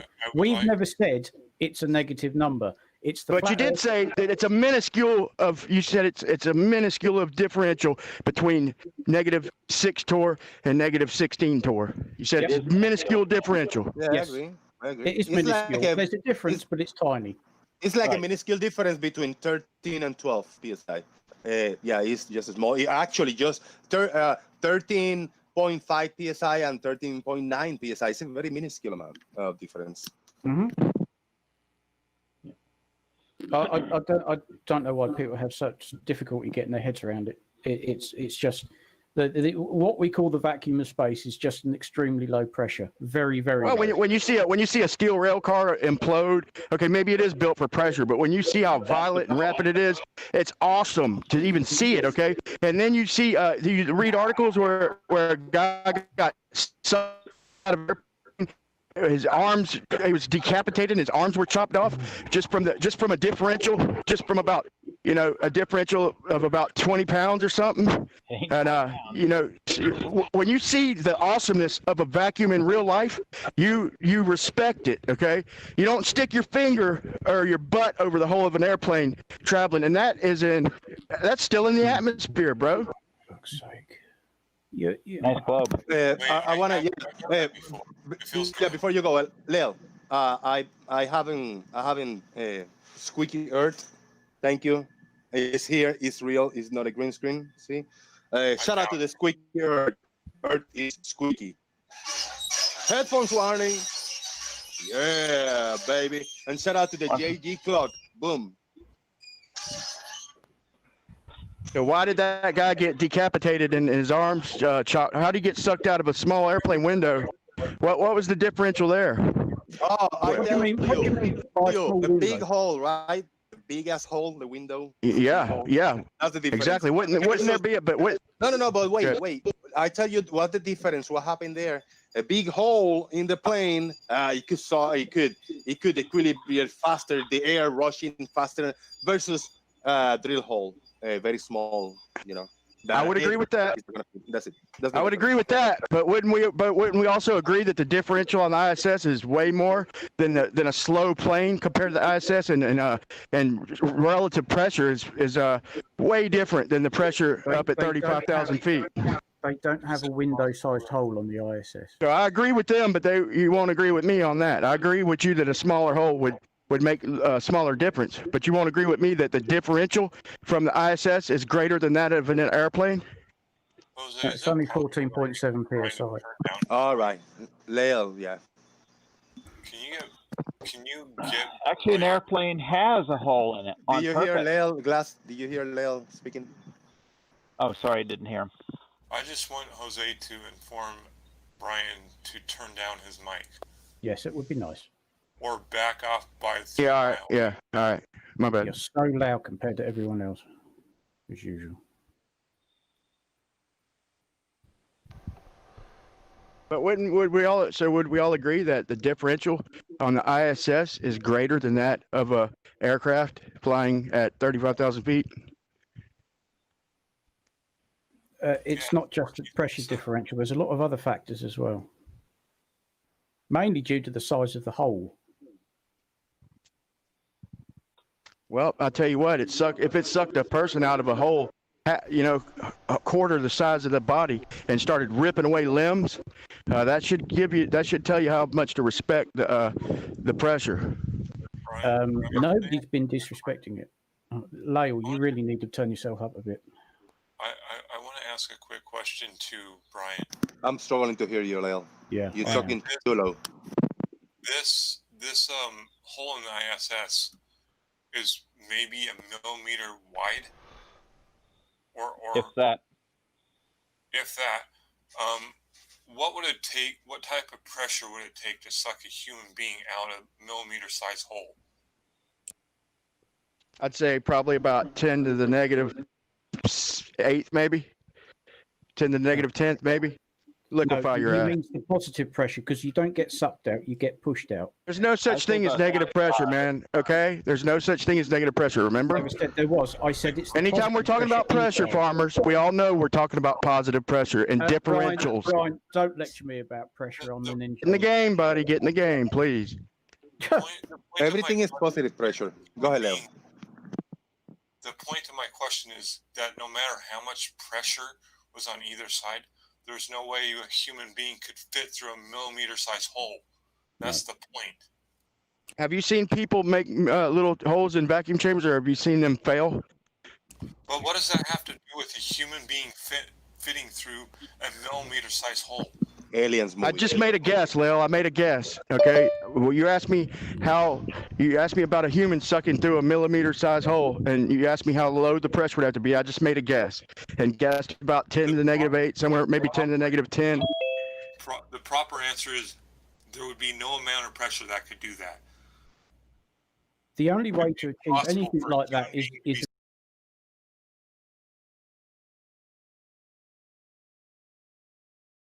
You there, Phil?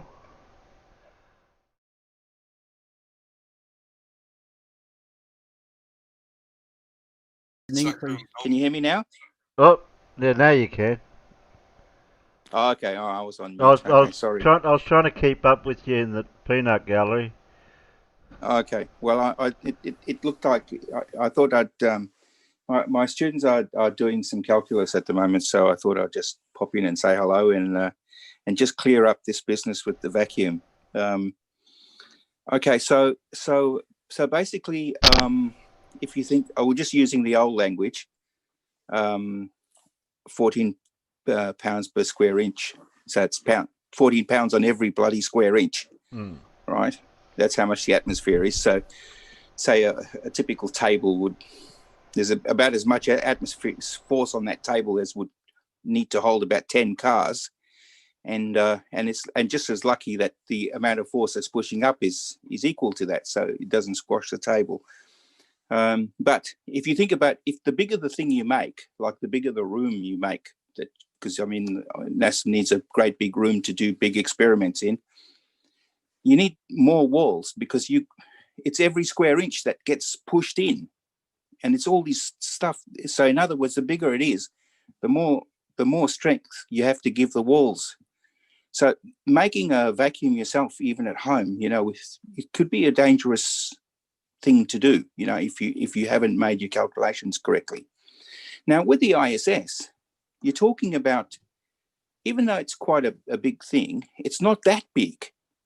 It's not that big. It's not got that much lots of 14 pounds per square inch trying to push their way out. So, and it's quite evenly distributed. So it's not really a problem at all, for the ISS.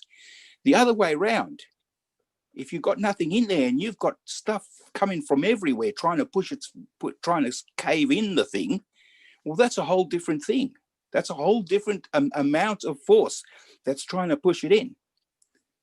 A really good way a really good experiment everybody can do is to take just a normal tin can, and I'm sure everybody's done this and seen this happen in high school. But think back to the way it was. Get an ordinary tin can, put some water in it, just a little bit, a couple of inches of water, put it up there and let it boil. Then after it started boiling, it'll fill up with steam. Put the lid back on it, and then put it in some ice water, and you'll see. What'll happen is the steam will condense back into water and leave a partial vacuum behind, and that'll crush the tin. You'll actually see the tin crush, and then you'll say, wow, this atmospheric pressure really is some strong stuff, and it is, okay? Provided you're trying to crush the thing inwards. So think of it as how many lots of square inches have to be pushed in or out. That ought to be a good way of thinking about it. Yeah. You're putting the material in compression when you go that direction, or you're trying to. And the slightest imperfection from perfectly circular will fail very, very quickly. Absolutely. In the opposite direction, where you've got pressure inside, now the entire skin is being put in tension. Yes. And what you have is what we refer to as hoop stress. So now you're just limited by the tensile strength of the material. That's not the case when the pressure is on the outside. Exactly. So think about also with this business about why you can't get. There's so many things that are limited. We're talking about a gas. You're talking about very, very tiny molecules, right? And you're talking about, if you think about how crude a seal would be compared to a molecule of gas, you think about that. We're talking about rubber. So what is that going to be? C50 or something, H whatever, just think about how long this chain would be of rubber, and so it's a huge molecule, all right, and you're trying to contain small molecules. So and then so not only you're worried about the seals, but then the pump, the pump itself. How is it going to in its seals and stuff, stop small gas particles from leaking out? It's such a hard thing to do. That's why vacuum pumps are so expensive. They're expensive things for what they are, for just a tiny little piece of equipment. Very expensive things they are. So it's because it's so hard to bloody make, for that reason, because the seals have to be so damn good, the precision engineering that goes into making these things, and then they've got to run on oil, and it's just also, these flurfers, don't any of them ever bloody work? Don't they ever go into industry? Just common sense, just like normal people do. It leaves me stunned. I tell you. In order for the pump to pump the gas, the gas has got to find its way to the inlet of the pump. Yep. And as you continue to remove gas, you get to a point where the pump has a hard time finding any gas. The gas is just that's the other thing, of course. Yeah, exactly. Well, how's it going to there isn't any way for it to come from over there in the corner down there back up to where you've got the thing, so that's another problem. And then the other thing is, when you're talking about balloons, why can't I think of this? if you have a helium balloon, you know, in a party balloon in your house, and you just leave it there, within a few hours, it'll be down. It'll be, well, where did all the helium go that was in the balloon? It's bloody leaked out. That's why. Right through the side of the balloon. You know. Anyway, I just thought I'd just pop in and have a little rant. You're welcome, Phil. You can rant anytime you want. Glad you did. Okay. I'll call this Phil's rant then, the stream then. And I see that I see a farmer boy decided to drop in. He must be out of bed early because he's so used to getting up early to run this Amazon factory that he's running nowadays. Correct. It's 7 o'clock in the morning here. Let me just have my first sip of tea. I've got a Brainy Beaver out there too. About time Brainy dropped in sometimes to have a quick chat. I never catch him at the right time. I know it's getting a bit late over there. What time of the morning is it over there? 2 o'clock in the morning? What are you still doing up, Brainy? The missus probably won't let you come on. You make too much noise. Yeah. So I see you're reviewing yesterday's stream it is our after before pre-show after show episode, so we don't plan anything really. I mean, no, that's fair. Well, not that I plan anything in the first place, but don't tell anyone that. Okay. Now we were only meant to watch this for a little bit, but this bit seems to be going on for a while about this. So I did want to get to the end of the episode where Stingray comes in later with somebody. So we may be able to jump it eventually. I'm hoping. We lost Brian when we switched over to Discord, I think. Oh, okay. Yeah. Okay. That's about there, isn't it? Whatever point we went to Discord, Brian didn't follow us in there, thankfully. We did get That's another 15 minutes yet, by the look of it. Oh, we don't need to hear 15 more minutes of Brian, for God's sakes. I think we get the point. Yeah. Have you heard the bit where he's saying the difference between 1 and 2 is infinity? Doorknob head? Yeah. I don't think we got to that yet. But... What's doorknob head? It was just peak Brian yesterday. What is doorknob head trying to say? Boy, it's been a long time. Forgot how ASMR-ish Terry Davies' voice is. I don't understand that. What that means. It means you're very you're not necessarily quiet, but you're very low and very calm and restrained and relaxed. What, do you want me to get triggered because we can get a flurfer? No. Anyone know a flurfer I can talk to? Because I haven't had a good outburst since I did talk to Travis that time somewhere on one of the live streams, and I got him to shut up and obey me and do as he's told. You got Travis to shut up? Oh, well done. Yeah. I forget what stream it was on now. I can't remember.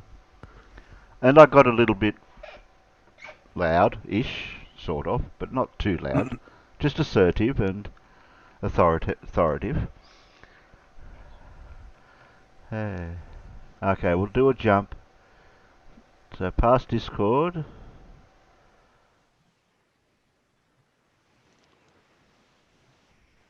I think about there. You still there, Farmer, in the chat? Oh yeah, I can still see you there. Yeah. I went over to Discord. Discord did sort of settle down in the end. I think when John Bernard sort of said, "Oh, Glowbusters is on. I've got to go. Bye." And it's like, "Yep, okay."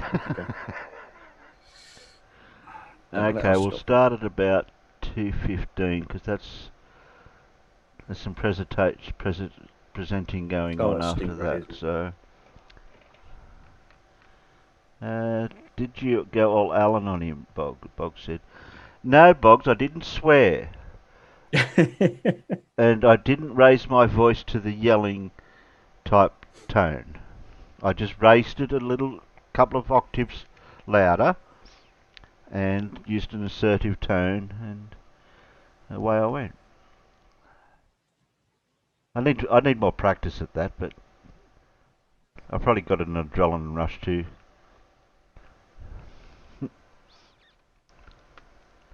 Okay. Are we all here? Go on. Okay. Yeah. Right. But the picture is crystal clear, clean. You can almost read the writing on the people's shirts if you got a good. Who's that guy? That's Glass Monster. Oh, is it? Okay. Yeah.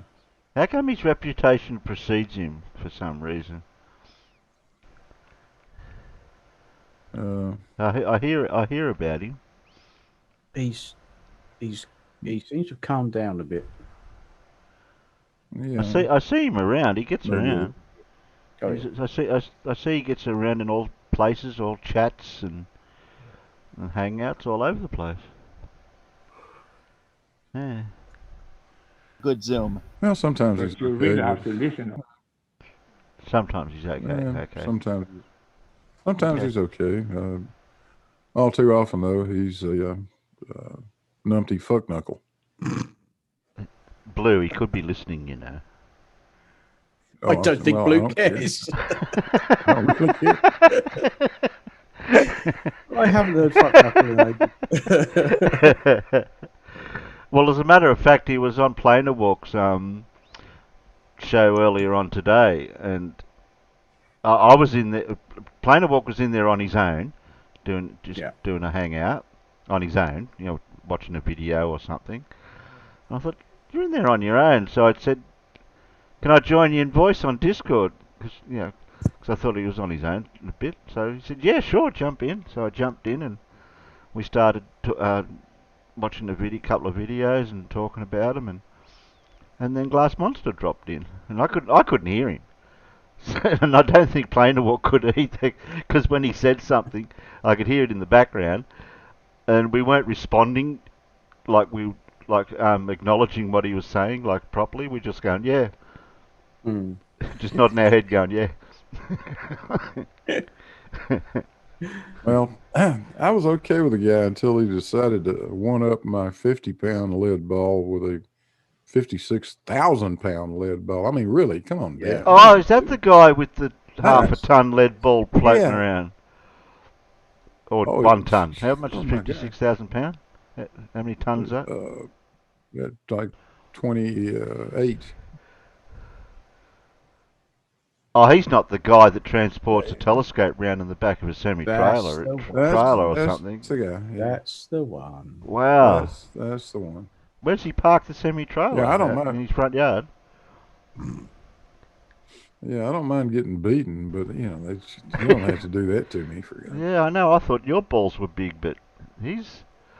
Yeah, I was pretty proud of my 50-pound balls, but, got bigger balls.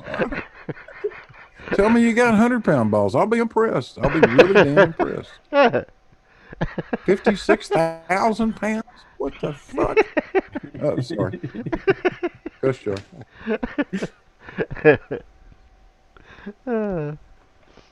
Anyway, okay. Yeah, I'm saying. So a fact is that we listen what you're saying, John, and we listen for the same garbage for months and months. Yeah. And it's just a bad photo what you got there, bad picture. You guys use trashed photos, distorted photos, just to try to prove something that's not real. I'm sorry. I say it again. It doesn't matter. This photo is not clear. It's about the distances. It's the extreme refraction that's causing it in the first place, but you're saying ignore the refraction. Well, how can you ignore it? It's what's causing it in the first place. You cannot ignore take a picture with no refraction and zoom out just as far. Yeah, if the picture was non-distorted like that, you'll get a case, but not on this one, man. No. It's just crystal clear shots or nothing. No, it's not a straw man, John. What you're seeing is caused by the extreme refraction at that time when that footage was taken. Because That's when the not guys extreme come out on refraction. clearer days, he gets a totally different effect. Right. And it's all down to the refraction.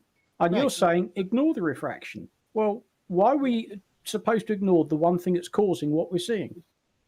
You shouldn't see the oil rigs in the first place. You can see the whole oil rigs from the bottom of.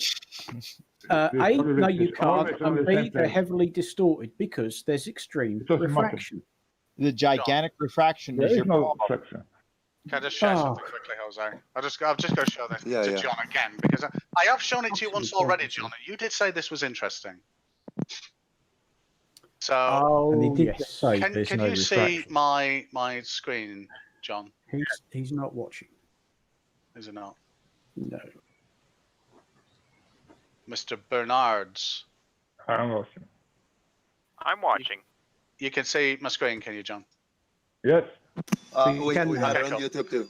Yeah, right. Okay, cool. So this boat here, I went away and did the looked up the information on this vessel on the left that is seemingly a submarine, and it comes around here, and we can see that right now we're looking at probably three decks down from the pilot house. Now this dude is very close to the water, and it comes round and it comes up, and now wait a minute. If I go back. This now we're at the level of the deck, yeah, which is a stupid amount higher than the water. And if we draw a tangent line from this camera to there, it's above the deck. Right here, it's going through the pilot house.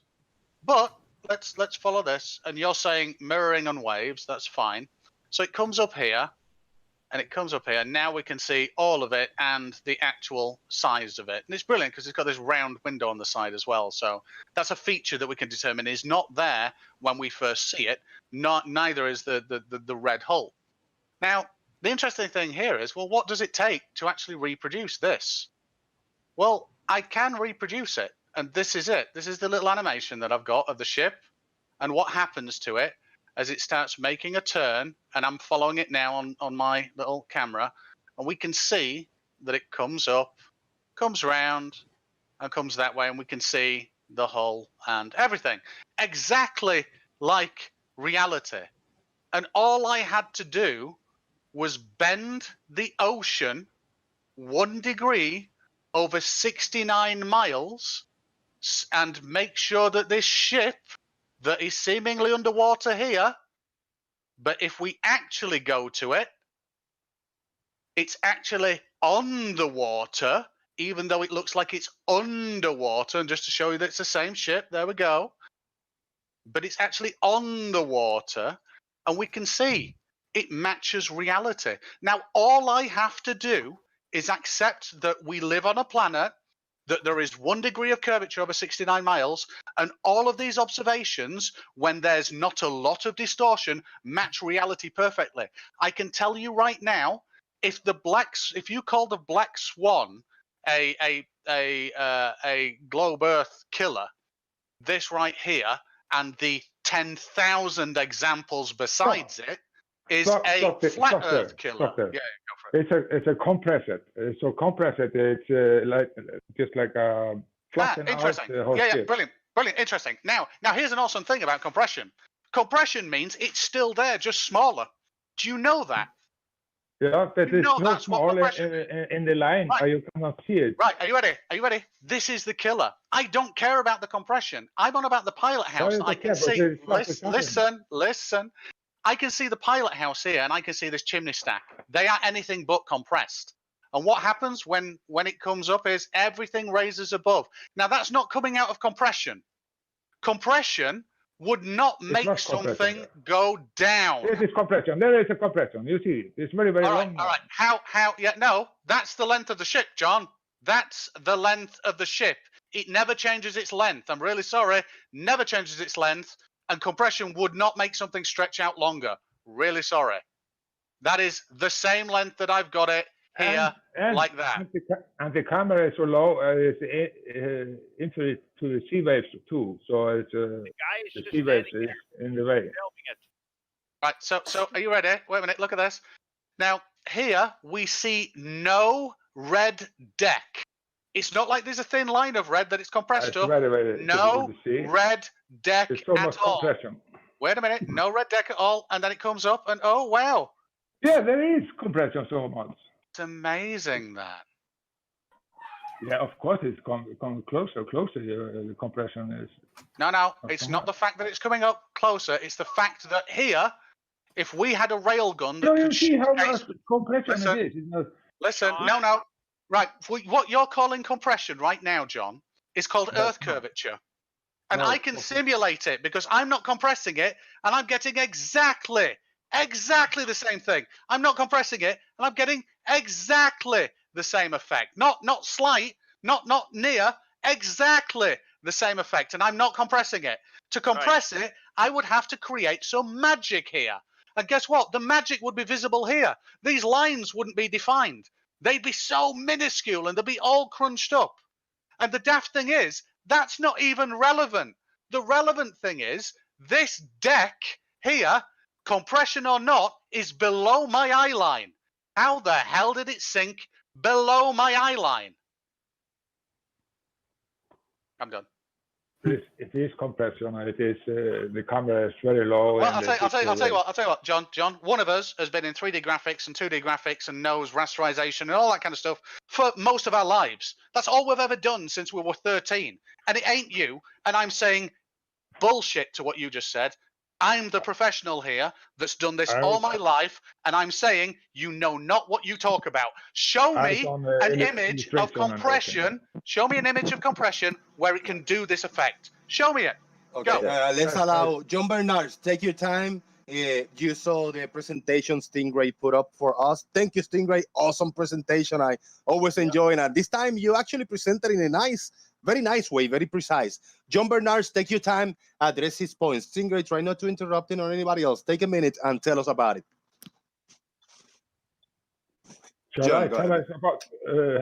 Tell us about what your point was and what did you think about this presentation that Stingray presented you? Very concise. I think I was not there. I don't know who took this video and how long time it was from the compression to we see the come to the view. So if you see the boat come to the view and it's cut the P10, but we I know. And the camera was very, very low and the sea waves is between and there was compression in the image. There's no question about that. And I cannot see how much compression it was. If it was down below the right line or not. My black swan argument is accurately right. This, no. It's telling me nothing. Hey, Glass Monster, can you turn off your camera because for mobile users it's easier for them to get a better signal with no cameras on. Thank you, man. Thank you. Well, John, I'm really sorry. I'm going to show you one last thing, John. One last thing, because this isn't like a black swan. This is not a black swan. This is not a single isolated example that invalidates a Boolean argument. It is not. This is what we see in reality all the time. So I'm going to show you another example right now. Can I say another example where I've done exactly the same? Many examples that we can see much further and that. Wait a minute. So I'm going to show you right now this other example, and this is a lovely example. This one. Hey, Stingray, before you present this one, Leel got a question about the previous video that you asked. Hopefully it's not too long and we don't get stuck because you already presented something else, Leel. Go ahead. Go on, Leel. Stingray. Yeah. If there were compression, wouldn't that mean the ocean behind the ship would look larger than the ship itself? Well, the interesting thing, Lyle, but the compression argument is so ridiculous because compression would not put the ocean in front of the boat. Compression would only ever mean that the ocean and the boat merge together, not one in front of the other. So it's a really valid point. The ocean's never going to be you know, the ocean should always be behind. The horizon should always be behind the bottom of the boat, and it isn't, and that's the major issue. Looks like it's going down because Okay, of let me something. clarify, because the reason I'm asking this question is I said, I typed in Google, what is compression in photography? Compression is the compressed... What's DL mean? Diffraction limit. Okay. Of the scene. A phenomenon in which the background appears to be closer to a subject and larger in comparison to the actual than it actually is. In this case, we're talking about the boat. So the background behind the boat, which would be all the ocean behind the boat, would appear to be larger than the boat itself. Am I misunderstanding what compression is? You can see it on the ocean. Vertical compression. Just, there is no manner in which case you could take a photo, because compression basically is just taking information in elevation, so in the y-axis, yeah. So from top to bottom, and it just means making that space smaller, a hell of a lot smaller. Now that requires optic effects. It requires the opposite of magnification. Yeah. So now you need a lens element or some optic phenomenon that is going to take those ordinarily huge volume of light and compress it down before it hits your eye. Now, the interesting thing there is that's not what we see in reality. And we can actually measure this. We can measure this because we can see details on that vessel that stay the same size and aspect in relation to each other all throughout that video. So a deck always stays the same size as the deck above it, the deck above that, the deck above that. What's actually happening in those videos is occlusion. The ocean is in front of the ship. That is the explanation for it. The ocean is in front of the ship. And in order for that to happen, the ship had to go down because it you know, our tangent line from the observer, the actual pilot house is below that tangent line. It had to go down. Compression would distort the hell out of it if it compressed it down like that. And the weird thing is, it would have to compress it in a graduated fashion, not suddenly just at the point where Earth curvature would hide it. It would need to be a gradual effect over a vertical distance. I'm really sorry, John. We have you on screen presenting your next video. So this dude, I'm really sorry, I don't know who it is, but they did an amazing thing. They ran up. They're at a resort, yeah, and they can see a ship in the distance, and that's what they see high up, yeah. And I worked out the beach to the the beach, and then the various different floors that he's up. He's up 3 floors at the moment, and he's looking at this vessel. And anyway, he runs down. This is all one continuous shot, bless him. And then he sees it from another level here in a second. And then wait a minute, there we go. Sees it from another level. And then he runs all the way down, all the way down, all the way down, all the way down to the beach. There he goes. And then sees it from this level. So we've got an issue here because he runs, he does it in reverse as well, bless him. And he's going all the way back up, blah, blah, blah. Oh, all the way back up. You can see the top of it. So can we recreate this over that amount of distance and that amount of elevation? Well, yes. And this is what we begin to see. That here, this bottom view, is someone running up and down and elevating and looking exactly the same as what he did over approximately the same distance. Now, the interesting thing here, again, is I didn't have to mirror anything. I didn't have to do any compression. I just had to simply bend the Earth by 1 degree over 69 miles, and it matches the reality. So I really have to explain this. Well, no, I've got a solution. I've got a solution. It's 1 degree over 69 miles. Higher up, you can see through more distance. If I go to the... Well, wait. Let's stop, John. Listen, let me ask you a question then. Yeah, no, distance. Brilliant argument. So we've got mirrors, waves, compression, and distance now. Let's just, since we've addressed all the others, let's go with the distance. So you can see on my screen right now that the pilot house of this obviously chemical tanker that we've got here. Now, is that pilot house further away from me stood on the beach right now than the base that is in the water, touching the water. Is the hull of that ship... Wait, so they'll be about 75, 80 foot high, the pilot house on a chemical tanker of that size, if I remember. So it's 80 foot high, and I'm 5 foot on the ground. Is the bottom of that boat closer to me, or is the top of that boat closer to me? Please go. It is a very, very long distance. You are looking from the surface there. And okay. My question is quite simple. How many floors he was up? That was the question. 3. Well, 3.5. Okay, that is 2, 3. No, but the base of the resort starts 20 foot up, and he runs all the way down to the beach. So the hotel resort is in between 15 to 20 feet. Before, and that's ground level. The resort is not in the water, John. Is my point. And the boat was sailing. Yeah, right. So my question again, I'll ask it in another way. Maybe I know English isn't your first language, so I appreciate this. So the pilot house of this vessel here, this red vessel here, the pilot house of it is 80 foot high. So I'm talking about flat Earth now. Yeah, flat Earth. The pilot house is 80 foot high, which means 80 foot lower than this, or let's call it 72 feet. Is 72 feet lower than this, which is down here, closer to me than the 80 foot up here if I'm 5 foot tall? Which bit of the boat is closer, the base or the pilot house? It's not hard, John. This is basic trig. I'm not... It's not so simple like we were checking this. I could answer that. If he's elevated in his viewpoint, the top would be closer than the bottom, if that's trigonometry's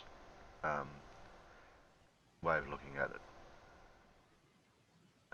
Yeah, although of course in reality the difference is, I think it's what's technically known as 2/3 of bugger all. Yeah. Wait a minute. I'll tell you what. I will break out the drawing thing for you. It is. And also that'd be hard to figure out because you got 1 degree of inclination at 60 mile or something, or whatever it is, or 6. The Earth curves 1 degree for every 69 miles. Yeah. And that boat's not 60 mile out, so that didn't help. Well, yeah, that's why you hear their arguments. So why can't you see the buildings tilting away? Yeah. Yeah. Can you see a skyscraper 69 miles away? Can you tell that it's tilting 1 degree away from you? No and no. Yeah, and you're looking at it on the wrong axis anyway to notice that. Yeah, if something was tilting 1 degree away from you and it was 50 feet in front of you, could you tell it was tipped over by 1 degree? I doubt it very much. The only building that tips over at a shorter distance is the Leaning Tower of Pisa. Correct. How far is the boat away from this shot? It's actually quite irrelevant, but wait a minute. I'm just going to bring something up because you're probably not getting my answer, and I've just got to set this up. So bear with me. The answer is quite well, or the thing quite simply is the fact that the boat, the pilot house, because it is elevated, and I'm at the same level as down here on the ship. This down here is closer to me than the pilot house. It always will be, John. It doesn't matter whether I'm stood 10 foot away from it or 10 million feet away from it. The bottom is always going to be closer than the top because I'm stood at the same tangent that intersects down here. The tangent is the closest point to this vessel that I can be. So your argument about distance, when we go up and we can see more, well, actually no, because we can see the furthest bit of the ship away right here. We can't see the closest bit. Go figure that one out, please. Good silence. It's interesting, isn't it, John? I'm not sure about this pilot house. This right information, so I say nothing about it. What you mean the word pilot house? The pilot house is where you drive the ship from up here. Oh, Jesus Christ! In fact, this one's probably about 130 foot high. This up here. So when he runs down to the beach, when he runs down to the beach, he stood probably about down here. That's the closest bit of the boat to him. Absolutely. There is no closer bit to the boat than the deck, the side of the hull here. Yeah? That pilot house is further away. It always will be. Doesn't matter how far you are away, because your closest tangent intersects here. But the problem is, when he gets down to the beach, he's seeing the bit of the boat that is furthest away from him. That is your issue.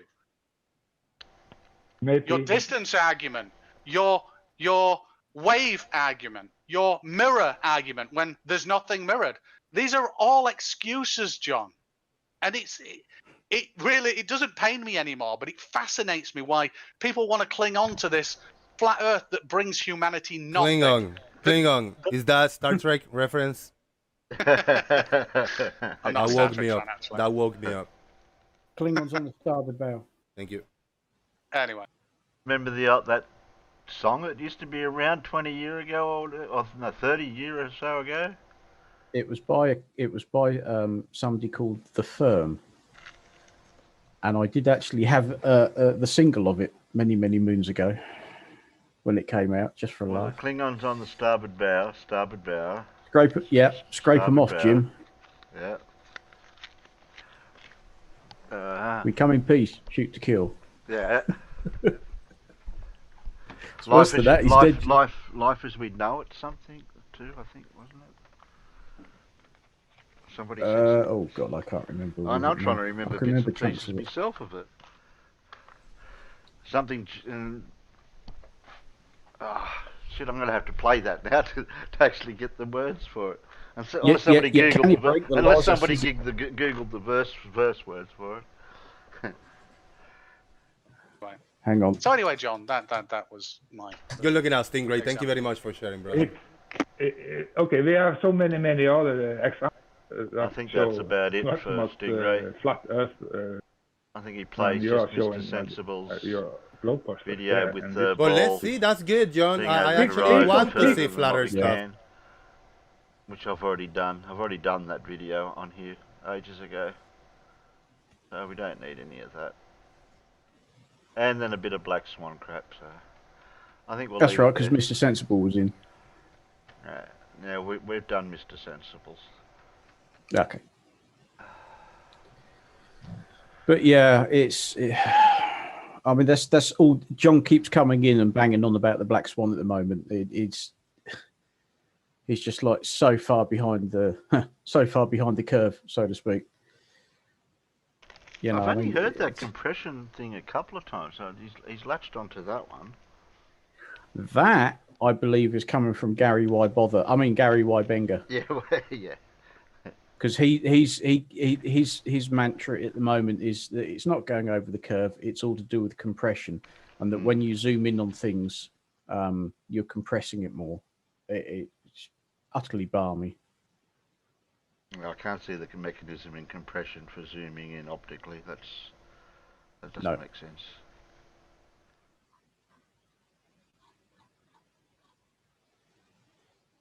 The one that fascinates me is that person that me and Blue were just talking about it the other day, where there's an image side view with a building, and then we were looking at one that had a plane in it or something. I don't know. I'm trying to think who that's. Who did that? By the way, that song was released in 1987. Wow, that long ago. Yep. Shit. Star Trekking by The Firm. That's the one. Open original. Boldly going forward because we can't find reverse. Okay. Oh, here's that image. You've got Klingons on the starboard bow. Yeah. It's worse than that. He's dead, Jim. Yeah. It's life, Jim, but not as we know it. Yeah, that's the bit I remember. We come in peace, shoot to kill. That's about it, and then it's all just muddled up together. Oh yes, and you can change the laws of physics. Oh, okay. Oh dear. That was a good song, that. If Things I that give make, it any more, things that make a hit cap. can be just so novel in that way. Well, we had a few over here from Spitting Image. Did you ever get Spitting Image over there? Oh, sounds familiar. It does sound familiar. Where they made life-size caricature puppets out of politicians and famous people, and then really took the piss out of them. It was bloody funny back in the day. Yeah, they've restarted Spitting Image. They brought out. I've seen bits of it, and it's nowhere near. Spitting Image was particularly cruel, and what they also did was they made it current because they filmed it sort of during the week, and then it went out on I think a Sunday night. So everything it was referring to had just happened that week, So they kept it very current, but they were merciless. They were absolutely merciless. They just rip into people. And I think that's what made it so funny that there was an uproar when they actually did their first puppet of the Queen Mother, and people said, "Oh, you can't take the piss out of the Queen Mother." And they said, "Well, why not? Take the piss out of anybody, I seem to remember that you were.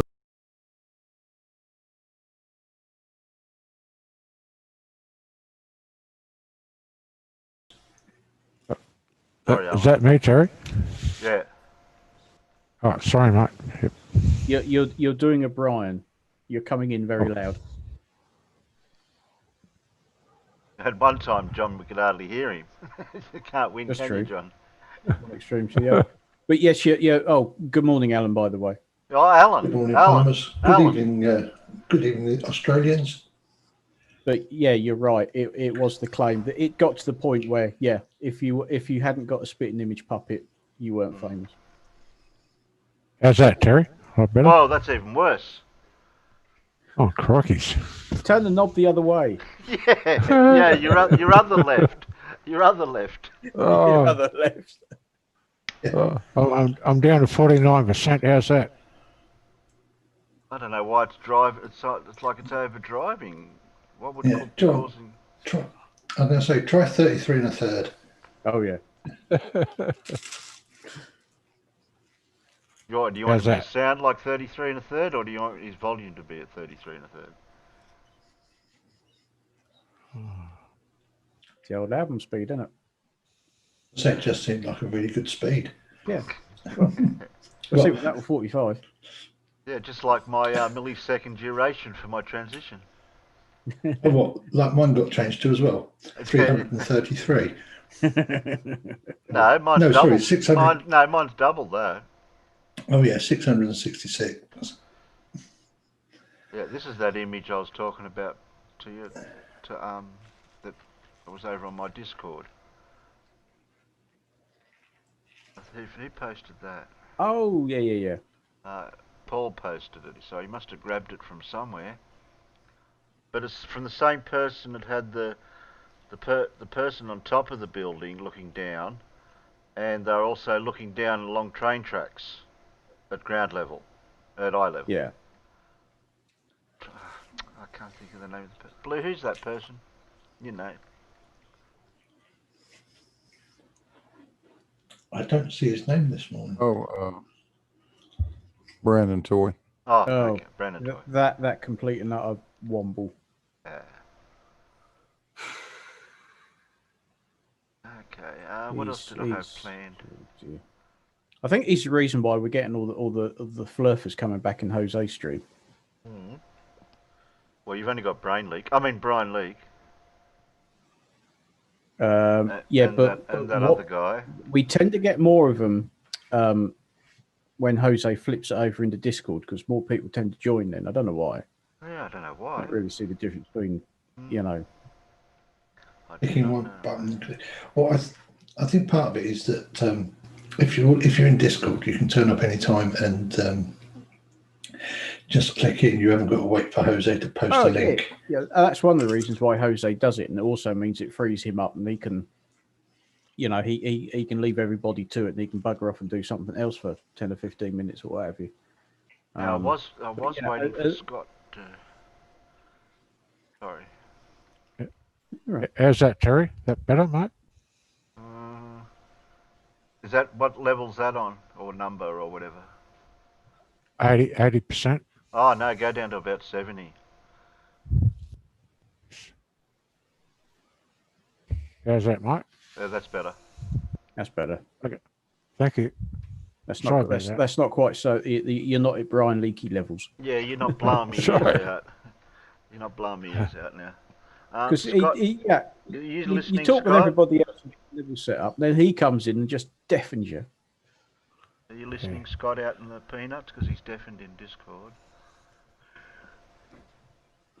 We're going to do an experiment, Alan, with Discord. Mm-hmm. I've got the scene for it. While I get the scene going, I remember where I put it. That one. He was going to play his flight sim from Discord in Discord, and I was just wondering what would happen if I shared the scene. If it You'd worked. have to share the.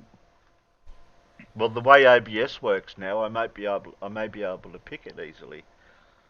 Yeah, you'd be able to pick the source. If you pop it out. Yeah. I'm just waiting for Scott. It should be okay. Scott, do you want to? You got it up, fire it up, ready to go in Discord to do it?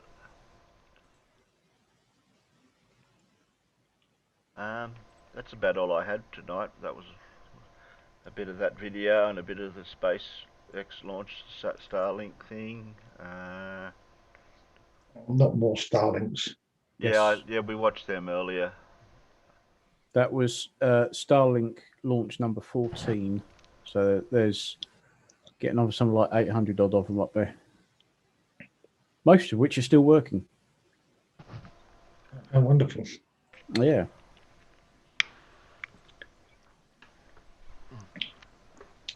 More and more bloody satellites to get in photographs of the stars. Can you use that lib for a sec? I'm going to be AFK for about 15 seconds.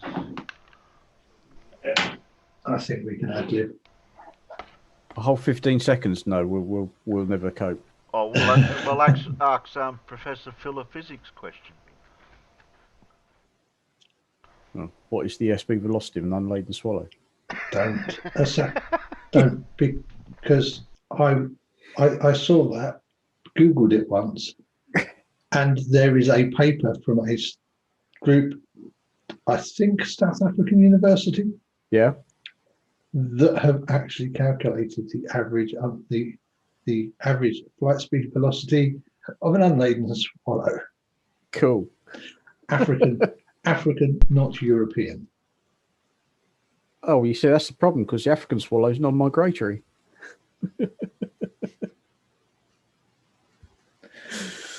Oh, you can bet your boots that somebody would have done that somewhere. Yeah. Yeah. But of course, you know, the correct answer is what do you mean, African or European? Yeah. Boom. Yeah, but that's an unladen swallow. What about a laden swallow? Oh yeah, I guess that could be that.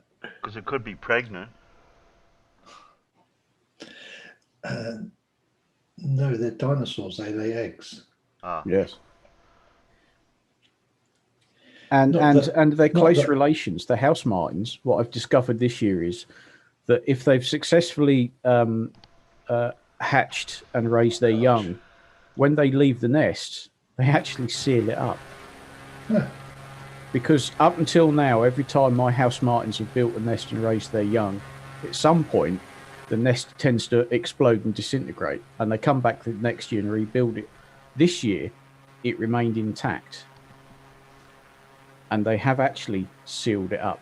They've gone to the effort of sealing the nest up, which I just didn't know that they did that. Hey, how clever am I? How clever am I? Yeah, but You're Terry, very clever, Terry. Be even better if you popped it out and shared the popped out screen. Oh, I don't know if I can do that. Well, you just go to the bit that says pop out, and Pop out.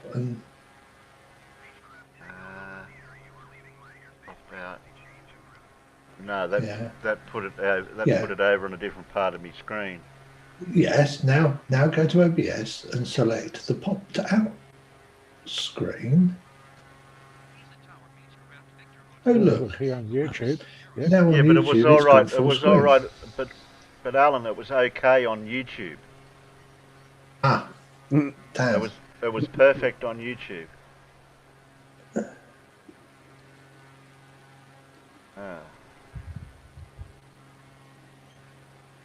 Yeah, but what I'm trying to say is you wouldn't have to resize it all if you just. No, it didn't have to get resized. It was perfect on YouTube. It was the right size. Well, now you're going to have to pop it back in, aren't you? So to speak. Thank you, the Elmigs. I will watch that. Press unpop, Terry. Yeah, I know. I've got to figure out what I've got to press to do that. Close the window. Although I still say it would be much better if you just change the active window to the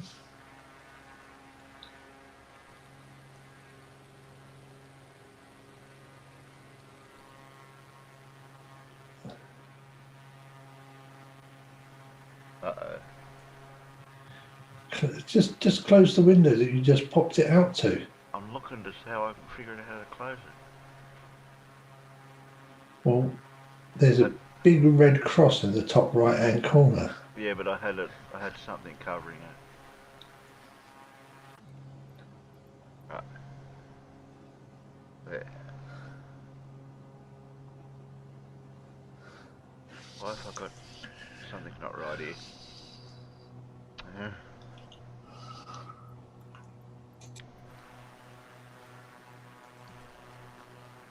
Why is it doing that?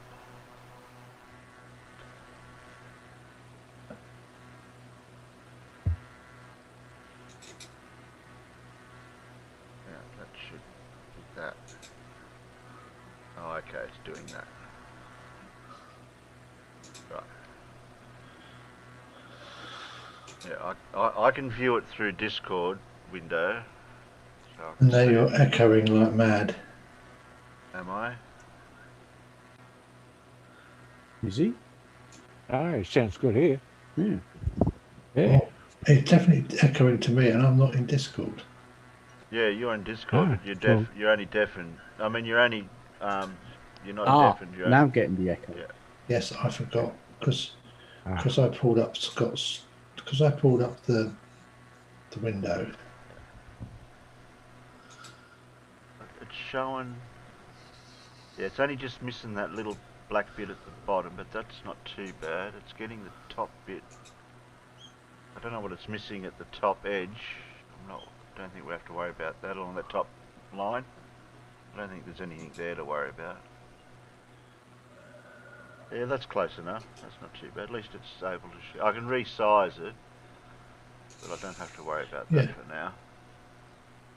Terry, you said you could just simply go with changing to the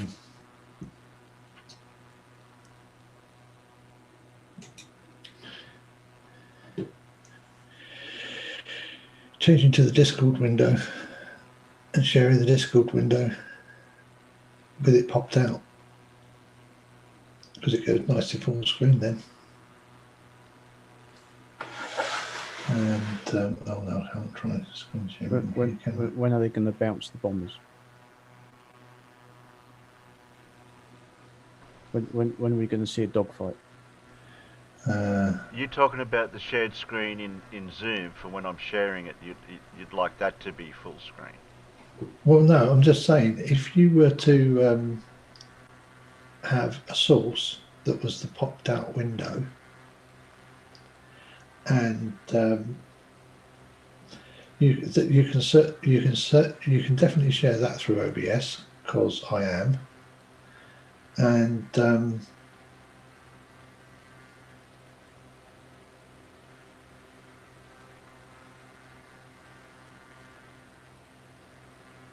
I'm going to guess that Zoom will allow you to share the same.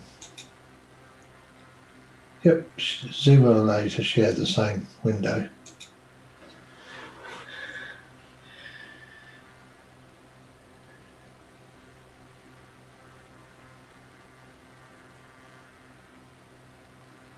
No, I'd have to resize it all in OBS if I do the pop-out version. Well, you know, you just add another scene. You just add another window capture to use, which is full size. Which is, because remember, it's really easy to make it go full size. You just go fit to screen.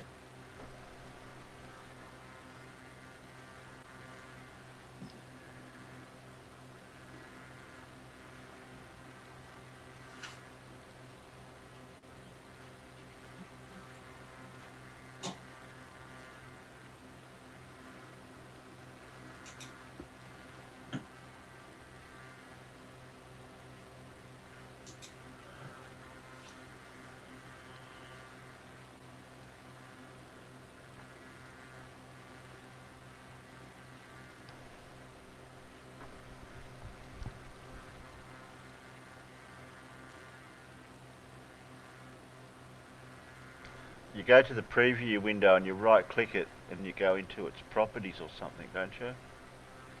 What's that for? In the Yeah, in the preview screen, if you want it to fit the screen. Yeah, you can just right-click it and go.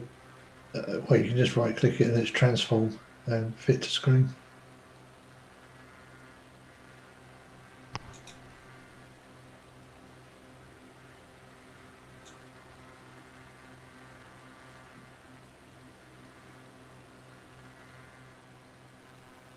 No, it doesn't fit the screen. I have to make it bigger.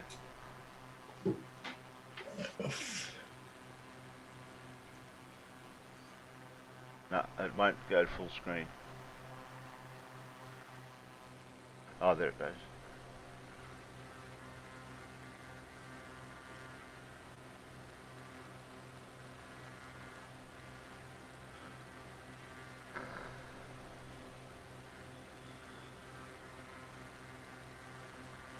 That's the closest I can get to full screen.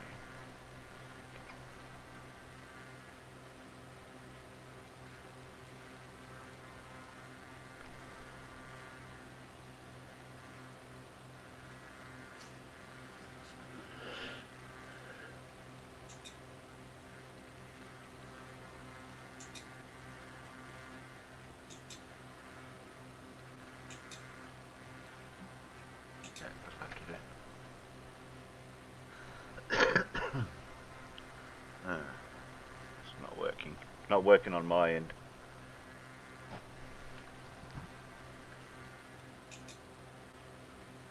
I don't know how to fix that now.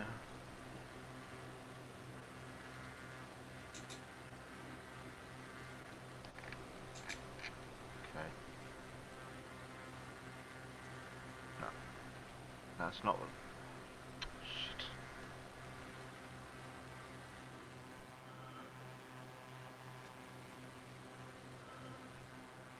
If you can see the problem I've got on my end, what I'm dealing with, I'm going to have to do it the other way.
the only way I can have it.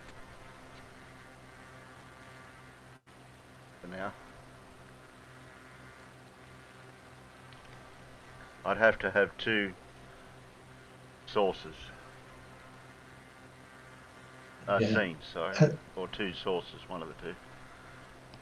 Well, yeah, adding another source is easy. Yeah. Click. Add window capture.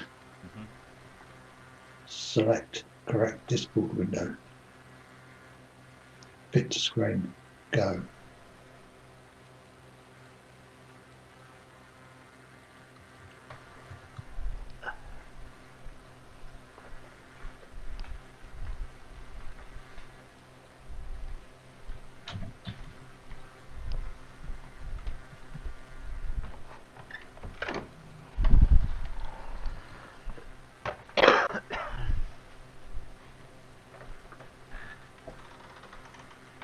Where are we flying to, Scott?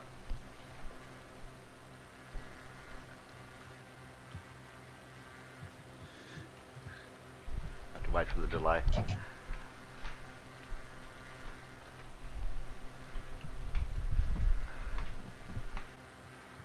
Yeah, the Elmix has got the same idea as me. Where is all the flak and enemy fighters? Exactly. Could fire up my Beware World War II flight sim for you, farmers. That's got a bit of Beware the flak Hun from the sun. That's got fighter planes and all sorts of things in. Daka, daka, daka.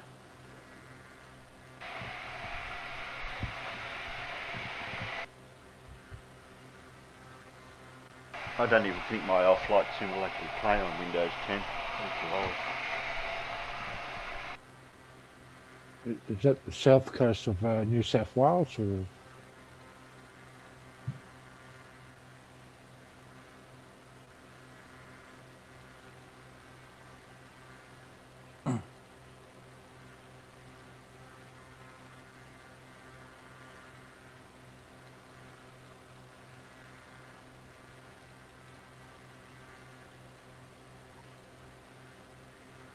Oh, Italy.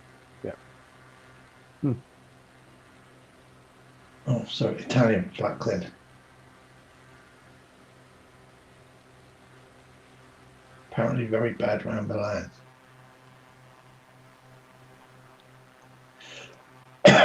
Although I wouldn't be worrying too much about the Italian fighters.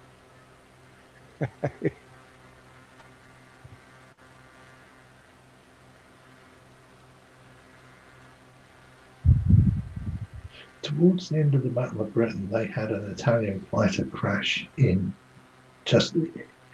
within the boundary of Lowestoft. In a France film. It was a Fiat. It was a biplane. Oh, blimey. Oh, yes, I can picture the one you're on about. Yeah. CR-42. Yeah. Good grief. A bit like a Gladiator, but with an open cockpit. Big radial engine. That's it, yeah. Oh, my word. Yes. Did you just buzzing that across the channel, you know, or across the North Sea?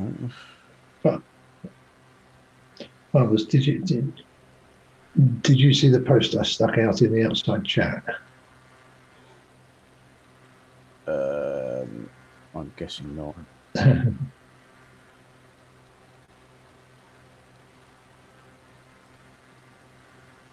Oh my word! Yeah. Blimey. Yes. The aircraft I learned to glide in had a worse glide ratio than the 747. No wonder they called it the brick. I've just spotted an article on, I hate to say it, the Daily Fail. Royal Navy officer on nuclear sub dubbed HMS Sex and Cocaine is sent home in disgrace after arriving for a shift drunk and clutching a bag of barbecue chicken. Ye gods. What's the Navy coming to? He's one of the captains, because of course they have different crews, don't they? He's one of the captains of the Vanguard boomer, HMS Vigilant. No. It's dubbed HMS Sex and Cocaine, as more than 35 crew members tested positive for using cocaine on Wednesday. Oh, of course they do that nowadays, don't they? I was going to say, back in the Cold War, that was probably standard practice. Yeah. That's what I said. What's the Navy coming to? I thought that was standard practice.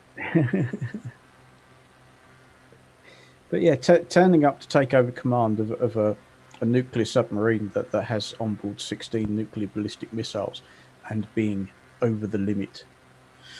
I believe that's what's known as being put on the beach. Yeah.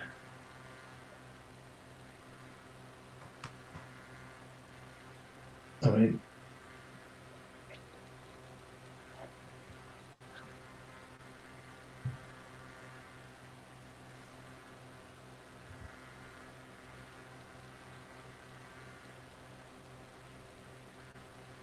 well, Donald had, you know, it is the Royal Navy, tradition and all. Yes. Stronger than a tot of rum.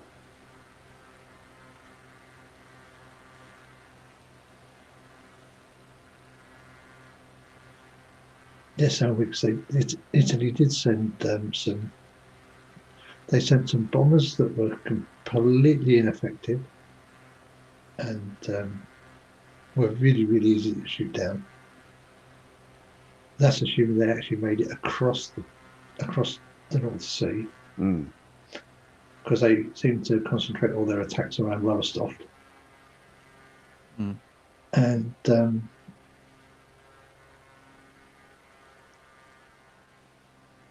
yeah, the fighters were. Well, I think they went to Lowestoft because they figured it would, they would be hitting the frontline fighters, forgetting that Coltishall was part of the 11 group at the time, so had full frontline stuff.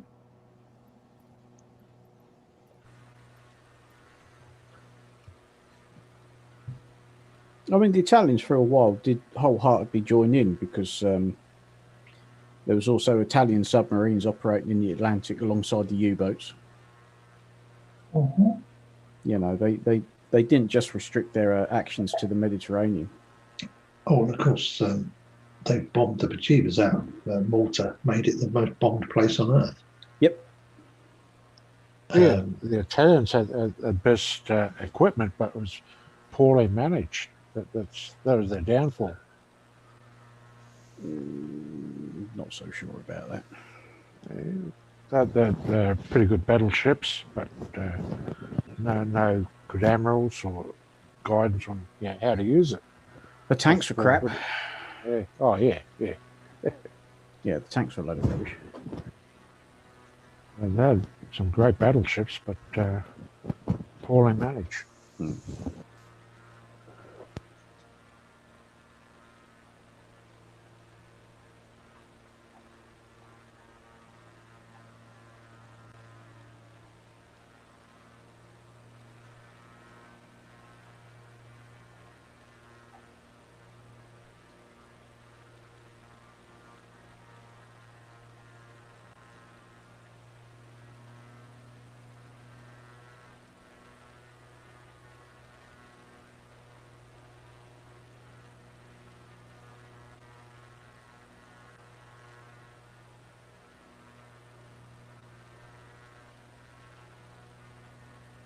Yep, there we are. We're back again.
Oh, was I muted?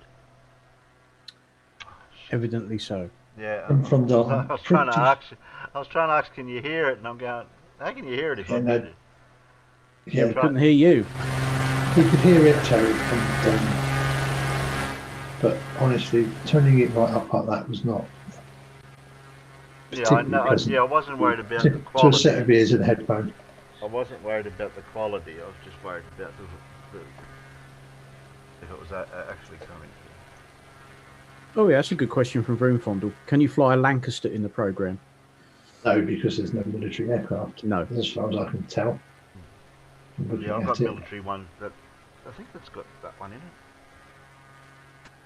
I remember one of the earliest versions of Flight Sim that I had. The two standard aircraft were a glider and the Sopwith Camel.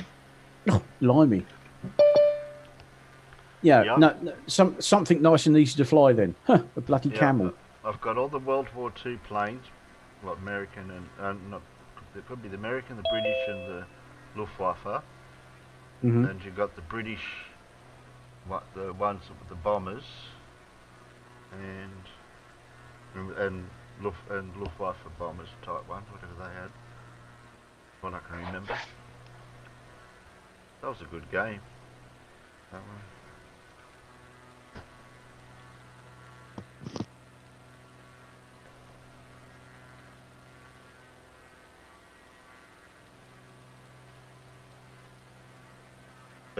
Yeah, but I was asking about the sound. Was that if the sound was coming through to us, it would have been coming through to out there in YouTube.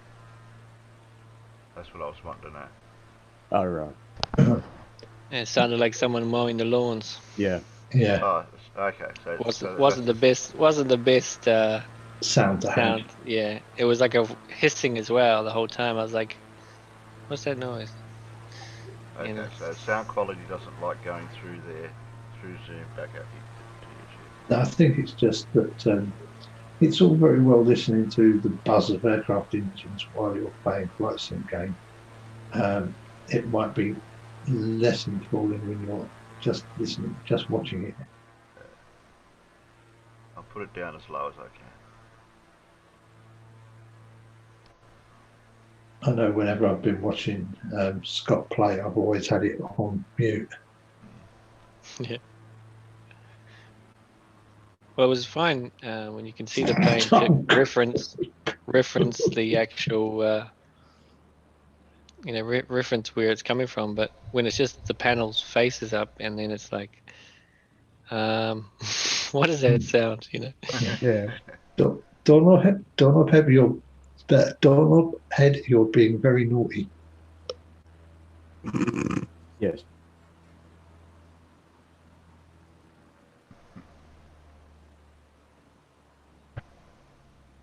Anyway, hello everyone. Hey, Sheepy. Yeah. Evening, Sheepy. Yeah. A long day today, so I had to just leave the city, so that's why it took so long. A city? You've got a city over there. It tries. Has it got Not any a big buildings? city. Has it got any buildings more than 2 stories tall? All right, it might be called a city, or it might be called Christchurch City. So but no, it's city centre. There's two buildings that are taller than 2 stories. Oh, okay. No, I'm just kidding. No, it is a city. But no, I was at one of my customers' house going through all the printer stuff. It was quite a long day. So yeah.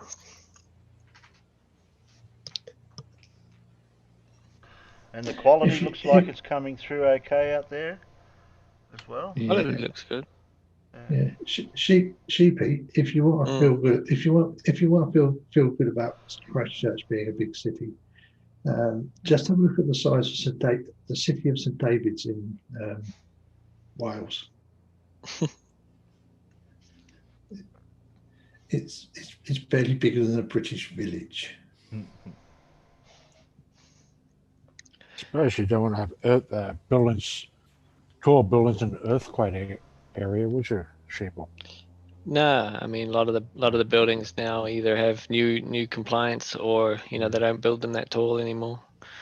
I know that all the houses have got new compliance and everything, but I live outside of about half an hour outside of the city centre, so got lots of stable ground and what have you. So you've only got to worry about your pot plants falling over.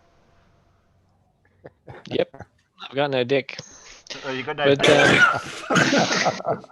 But, you buddy, you're taking over from Paul, from Peter, aren't you? Trying to make me spray with tea. Someone's got to do it, Alan. Someone's got to do it. Yeah. But Sheepy, we're going to have to get you to listen to the ad a few times so you can get a bit more of a Kiwi accent. Yeah, I know. It's terrible, isn't it? I mean, who am I? My accent sucks. Because people think you're from where? Wales or something? Or? No, only when I'm drinking they think I'm from South Africa. Oh, okay. It doesn't sound Welsh at all. Hey, boy. Oh, that's lovely, isn't it? To the level of being insulted in Afrikaans because they didn't believe me. And they're like, "Oh, he really isn't from South Africa." I'm like, "Yeah, thanks." South Africa. This is a while back now, though. So okay. Who knows now what I sound like when I'm drunk? Hey, do you remember the South African song from Spitting Image Farmers? Well, I've never met a nice South African. Yeah, that's the one. My favourite line from that is, I've had a close encounter of the 22nd kind. That's when an alien spaceship disappears up your behind. I've seen a flying pig in a quite convincing wig, but I've never met a nice South African. Although I'm sure, Lurkio's a nice South African, but yeah. Yeah, it was one of their better songs. Yeah. You in here now? It's like that movie. It's like that movie. The Gods Must Be Crazy. That was a beauty. What's up, Terry? You in here now? Yes. Well, it yes, worked. I finished. It worked how I expected. We got the capture. Yeah. I used the same capture for Discord. I tried to do the pop out, but it covers the Discord. I need the Discord window there. I could have put it over there, but I needed the OBS window so I could use that for the transitioning. But then I couldn't put it down here where I got the stream window because I need to see what's actually streaming. Then I could have covered up the live chat and had everyone there covered up. But the only windows I can transition, like switch between windows, is the Zoom and Discord windows. They're the only ones I can fit in that corner and swap between the two. So that worked all right the way it is. That worked. That's good enough. That was going to be Ayers Rock, but when someone mentioned Leaning Tower of Pisa, and I just wondered if that was modelled into this or not. So that's why we ended up in Italy. What? So have we been to the Leaning Tower yet? Yeah, we flew past it a couple of times. I didn't even notice that. I was too busy doing other stuff. Well, it's sort of there, but it doesn't look anywhere near leaning, so you would have missed it anyway. Okay, there we go. Oh, thanks for that. That's worked well. That now I know we can play games in Discord and stream them here. Yeah. Whether or not I can play a game and stream it, I have to figure that out. My village doesn't have an airport, but it does have an airfield. But unfortunately, some rotten buggers went and built a racetrack on it. Yeah. Oh, you mean Silverstone? Yep. Yeah, we flew around it the other night. You can, if you look at it, you can still see where the runways are, what's left of them. Or what's left of them, yes. Well, yes. because we tend not to rip up runways because they tend to be built so well that it's easy just to leave the buggers where they are and build things on top of them. Yeah. There's flying around Silverstone and eventually ended up at where were we? Alan? You went to Duxford. Duxford, that's it. Mm. And on the way there you can see lots of old, where old bases used to be. Oh, there's no end of buildings. them. Yeah, and there's buildings and whatever else. There's runways flying around Silverstone, and eventually ended up at what? Yeah, well, I mean, you've got Silverstone, and literally just down the road there's Weston, which is still an operating airfield. There's a flying, Weston Aerodrome. There's a flying school there, and then a little bit further along, you had Finmere. The runways, half of the runways are still there. They hold sort of open air markets on it and things. I mean, the whole of this area, the whole of East Anglia, is just dotted with so many, ex World War II airfields. They did rip a lot of the runways up immediately after the war because they used the concrete for fill in other construction projects. Yeah. At the time, but what's a real giveaway is if you can, it's really easy to spot if you go around, if you use the satellite view in Google Earth. Yep. Is you can spot the outline of the airfield because the perimeter tracks are still there, and then they had the American specific especially, but they used the same style in the late war on all airfields.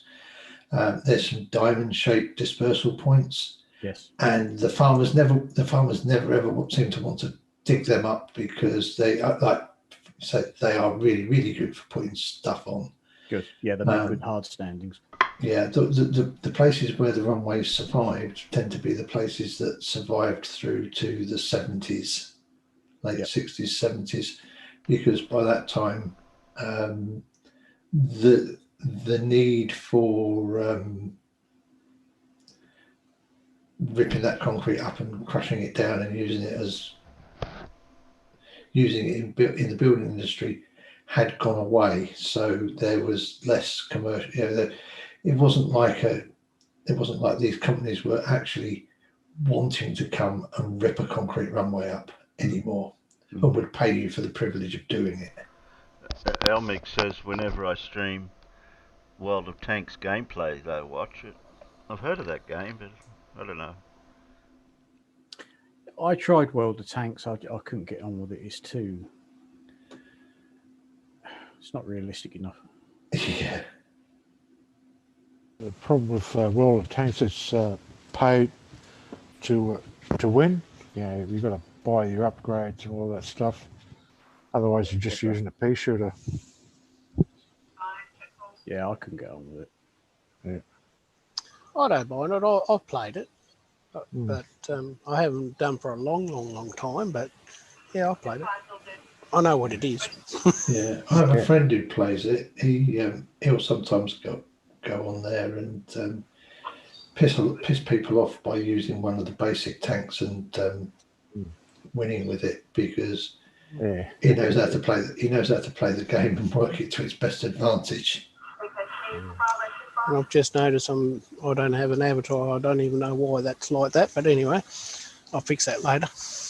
right click your name where your name is on the screen and go change image. Yeah, I don't have that option.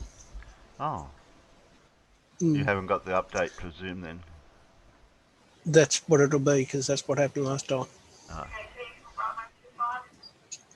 In fact, I'll go do it now. All right, I'll be back soon. Yeah, nothing else to do for now.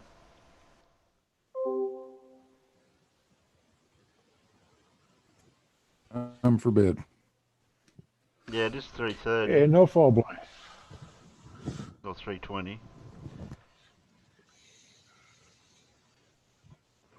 We're probably going to wrap up soon anyway here.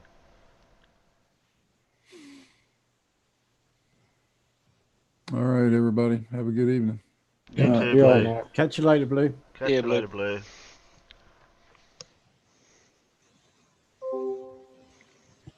I don't think we've got any other dirt going on at the moment. What derp have I missed out on? We just watched a little bit of Jose's. Good old Brian. All right. Oh. Yep. Hey, was Stingray talking to John? I was listening to that when I was driving home. Oh yeah. He's just latched onto the Black Swan. He seems to be about 6 months behind everybody else. Who's that? Yeah. John Bernard's. Oh yes. The mad drunken Icelandic living in. I think he's living in Norway. It's either Norway or Sweden. The ship's captain who knows everything about radar because he's used one once. Exactly. What? Hey, what? He's a ship's captain. Apparently. So he Wow. reckons. So he claims. Yeah. And he knows everything there is to know about radar systems because he allegedly used one once on a boat.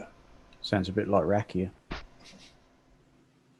I've flown a plane before. Does that make me a pilot? Obviously. It makes you the head of the Air Force. The Tasmanian Air Force. I've watched Das Boat more times than I care to remember, so I am the captain of a submarine. Yeah. Yeah, that was a good movie. Yeah. I'm glad I watched that. Greenboard shut. Greenboard rig for dive. I made a YouTube video with a title screen and a thank you screen. I must be a movie producer now. Oh yeah. Yeah. Farmers. I liked John's claims the other day that the shipboard radar they had a range of over 500 miles. Oh yeah. What? They do have a radar with that sort of range. Unfortunately, they have to put it in an aircraft and put it up really high. Yeah. And that's why they do it. Or it's called ballistic missile early warning system. Yes. Yes, it's looking up, not out. Yes. Well, it kind of looks out. It looks out because it's looking for stuff coming over. It's literally looking for space stuff coming over the horizon. Yeah. 50 k's up. Yeah.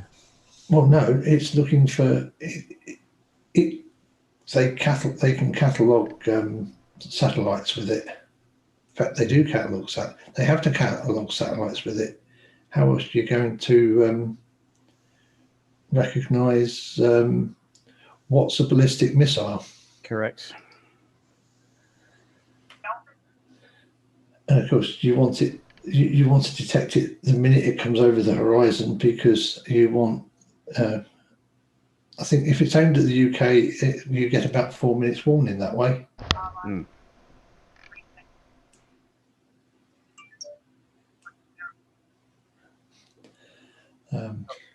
Yes, Elvis. Yeah. That and the hunt for Red October. Richely, one ping only. Some things in here don't react well to bullets. Was that you, I love that. Every film Sean Connery's been in, he plays the same character. Sean Connery. Oh.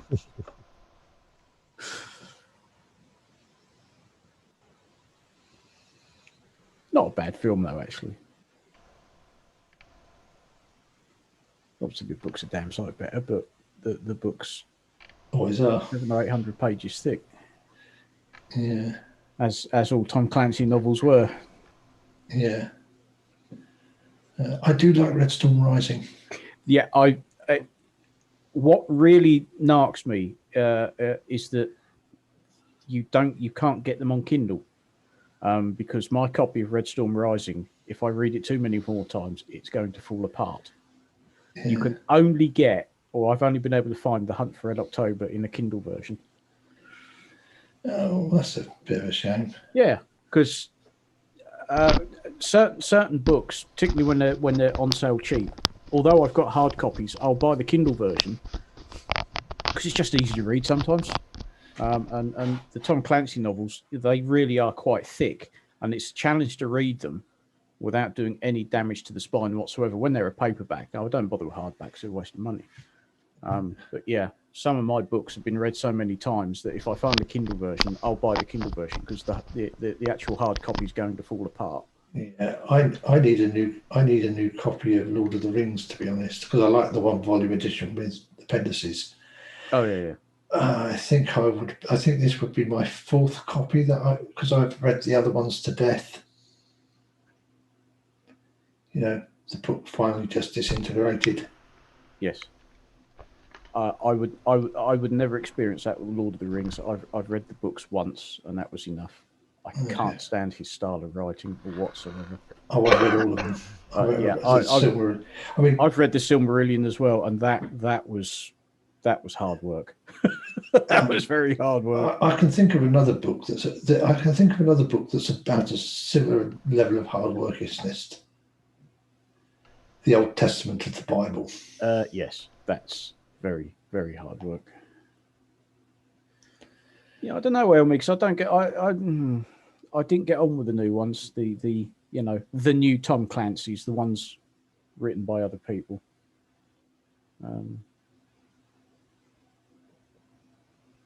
Tried, but just couldn't do it. So my collection sort of stopped. That sort of coincided with when he died. Yeah.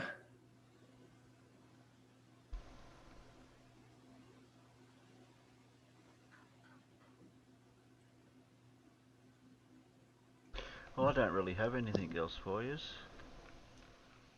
Have we watched the new Everett Anderson? Yeah, I was just looking at that. I was just wondering if we should play that tonight. I just pushed the link into the any other vids. Yeah, I've got it. It should be in Sure You Shit anyway. Oh yeah, probably, yeah. Yeah, that's in Sure You It Shit. is. Flat Smacking the Neighbours. Oh, I haven't It watched goes that for one. 4 minutes, so yeah, I'll throw that out there for now. Oh, he only put it up 30 minutes ago. Blimey. Yeah. I mean, that's why I haven't watched it, because I've been here. It's fresh off the. How did I miss it? It's fresh How did off I miss the, it? Because I was here. It's fresh off the, what do you call it? Presses. Hot off the press. It's hot off the press. Ooh. Yeah. Yes, hot off the press. Hot off the press. Okay. Right. If I do that, share that. Share that. Okay. Oh, anyway. So this is the person I always wondered who that person was, and now I know. I don't. He's not playing any music. Dave at the Fink. front. It does play a little bit, Terry. Dave Hinkle. It always has a little musical intro, doesn't he? Yeah. Perfect. Hey y'all, this is Dave in Kentucky. I'm here to post a short video, a little observation I got going on right now here. Got the sun, it's like 5:30 p.m. in Kentucky. There's the sun getting near the horizon. And turn around, 180 degrees, we got the moon over here. Wow. Oh my God. Same sky. I'm just here to talk It's about birdie. objective reality. We don't live on a spinning ball. That's nearly a perfect scenario for one of those Earth eclipses or whatever they call it. It's mighty party. Dave, stop. I never formally introduced myself. My name's David. I've met you, David. Okay. Alex, not so much. Alex. I'm sorry I forgot y'all's names. What was My it? name's Mark. Mark. Tim. And Mark. Okay. Good to meet y'all again. Tim and Mark. Y'all want to hear something crazy? That I've been looking up on the internet, and I just don't believe me. You just do your own research, man. I don't think we live on a spinning ball anymore. I've still got the greatest enthusiasm and confidence in the mission. And I want to help you, Dave. You guys look it up. Oh, Do you think the Earth's moving right now? Stop, Dave. We're doing like 800 miles an hour, they say. Y'all feel it? Oh, man. You heard that? Come on, man. No. I mean, don't believe me or nothing I say. Just look it up yourself. Prove to yourself you live on a globe, you know? Yeah. I heard some cats talking about What? this the other day. What if... I've been interested in hearing what's going Just say, on. just ask yourself a question. What if 500 years ago they came up with this globe thing and they was wrong? Stop. 500 years ago? That's a bit early. Would they admit it? If NASA went up there Early, isn't that a bit and they late? found out that it really wasn't a spinning ball, would they tell us about it? Will you stop, Dave? You think I they really would? must watch that film again. Man, there's people taking pictures of us. The pictures. I mean, oh look my up, God. look up globe Earth, look up pictures of Earth from space on Google, and they're all CGI. It's just there's not an actual photo, and even NASA admits that. I'm afraid. 1972 Blue Marble. He's trying to. What about the blue marble? Like I say, don't believe me, and if you want to dismiss it, I understand. Just call me crazy, but I've been looking at this for a long time, and I'm serious about it. And I'm afraid. let me just give you one thing that gets me is the curvy water. Like if you think about if we're on a ball in space, that means the oceans are in a big curve. Does that make any sense? My mind is going. Yeah, I know that thing. I get that every time I talk to Brian. I can. All brain cells are dying. How does water? I mean, look on that card. How does water behave? It's always flat and level, right? So how's the ocean Not on stuck a car. in a big curve? It always conforms to a little bubble, like On a spinning surface ball. tension. Gravity. Gravity. A theory of gravity. Look up the theory of gravity. You'll see what I mean. Yeah. It's an unproven theory. My mind is going. Unproven theory. I might drop me pen. I wonder which way it'll go. There is no question. I'm sure it won't go sideways. Do you know they don't call it a microphone? But anyway, They call it. I gotta get my cab on the road. You guys have a good day. Later, brother. See you. But let me tell you something, folks. You can't fix stupid.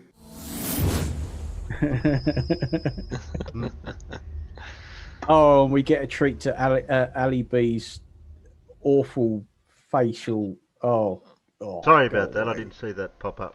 Oh, You can't get rid of it. It's part of his. Oh, it's in the system, is it?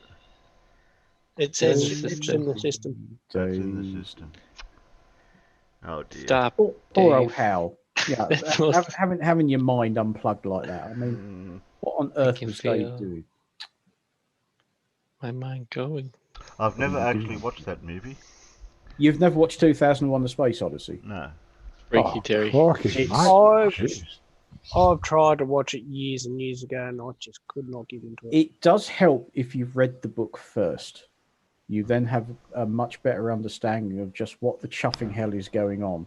But even if you haven't, some parts of that film are just superb. Other parts are, I'm sorry, has somebody skipped a chapter? I don't know what's going on. Yeah. But it is a You know, it's classic, clever. considering it dates from 1968. And that was CGI. Yeah, so before the CGI. beginning of it is quite funny. The beginning of it is quite funny. Well, what with But, our ancestors? Yeah, Yeah. the Earth and yeah. Yeah.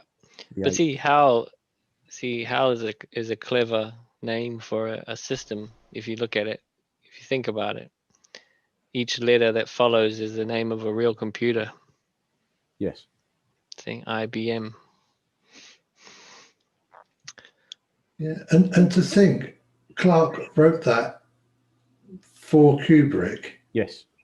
As a script. Yes. And then novelized the script. Yeah. Which is odd because it's usually the other way around. Yeah. But it the film makes more sense if you've read the novel. Yes, I know. Because it's one of those films that could almost do with a Blade Runner-esque narration to let people know just what the hell's going on. Because some of it, particularly the end of the film, is like, what? Hey, what's going on here? But just some of the imagery and the ideas. Oh yeah, like I was saying yesterday, if you actually watch the bit when they're on the moon, it's just so naff. It's so wrong. Particularly when you think that was filmed a year before they actually landed on the moon. They say, "Oh, Kubrick filmed the moon landings." No, he bloody didn't. Yeah. As Renfond just said in the side chat, the moon lander would have been far cooler if Kubrick had designed it. Yeah, if you look at the early designs for the lunar lander, some of them look quite good, but then I think it all had to get practical. They actually had to build the damn thing and fit it inside the upper stage and all the rest of it. You know, it was with the command module and and have it light enough to actually get blown into space and light enough to get blown back off the surface of the moon. Correct. Yeah, but with Kubrick wanting that's to do his movies on set, he would have actually flew to the moon to film it. No, he wouldn't. That's the problem. He didn't like flying. That's why most of his films got shot here in the UK. Yeah, I mean, even Full Metal Jacket got shot completely in the UK. Bassingbourn and London. Yeah, just about 6 miles from where I grew up. Yeah. He really did not like flying, and he filmed as much as he could here in the UK because he didn't like it. He didn't like travelling. In fact, I think when he went to the premiere of The Shining, he went by boat. Yeah.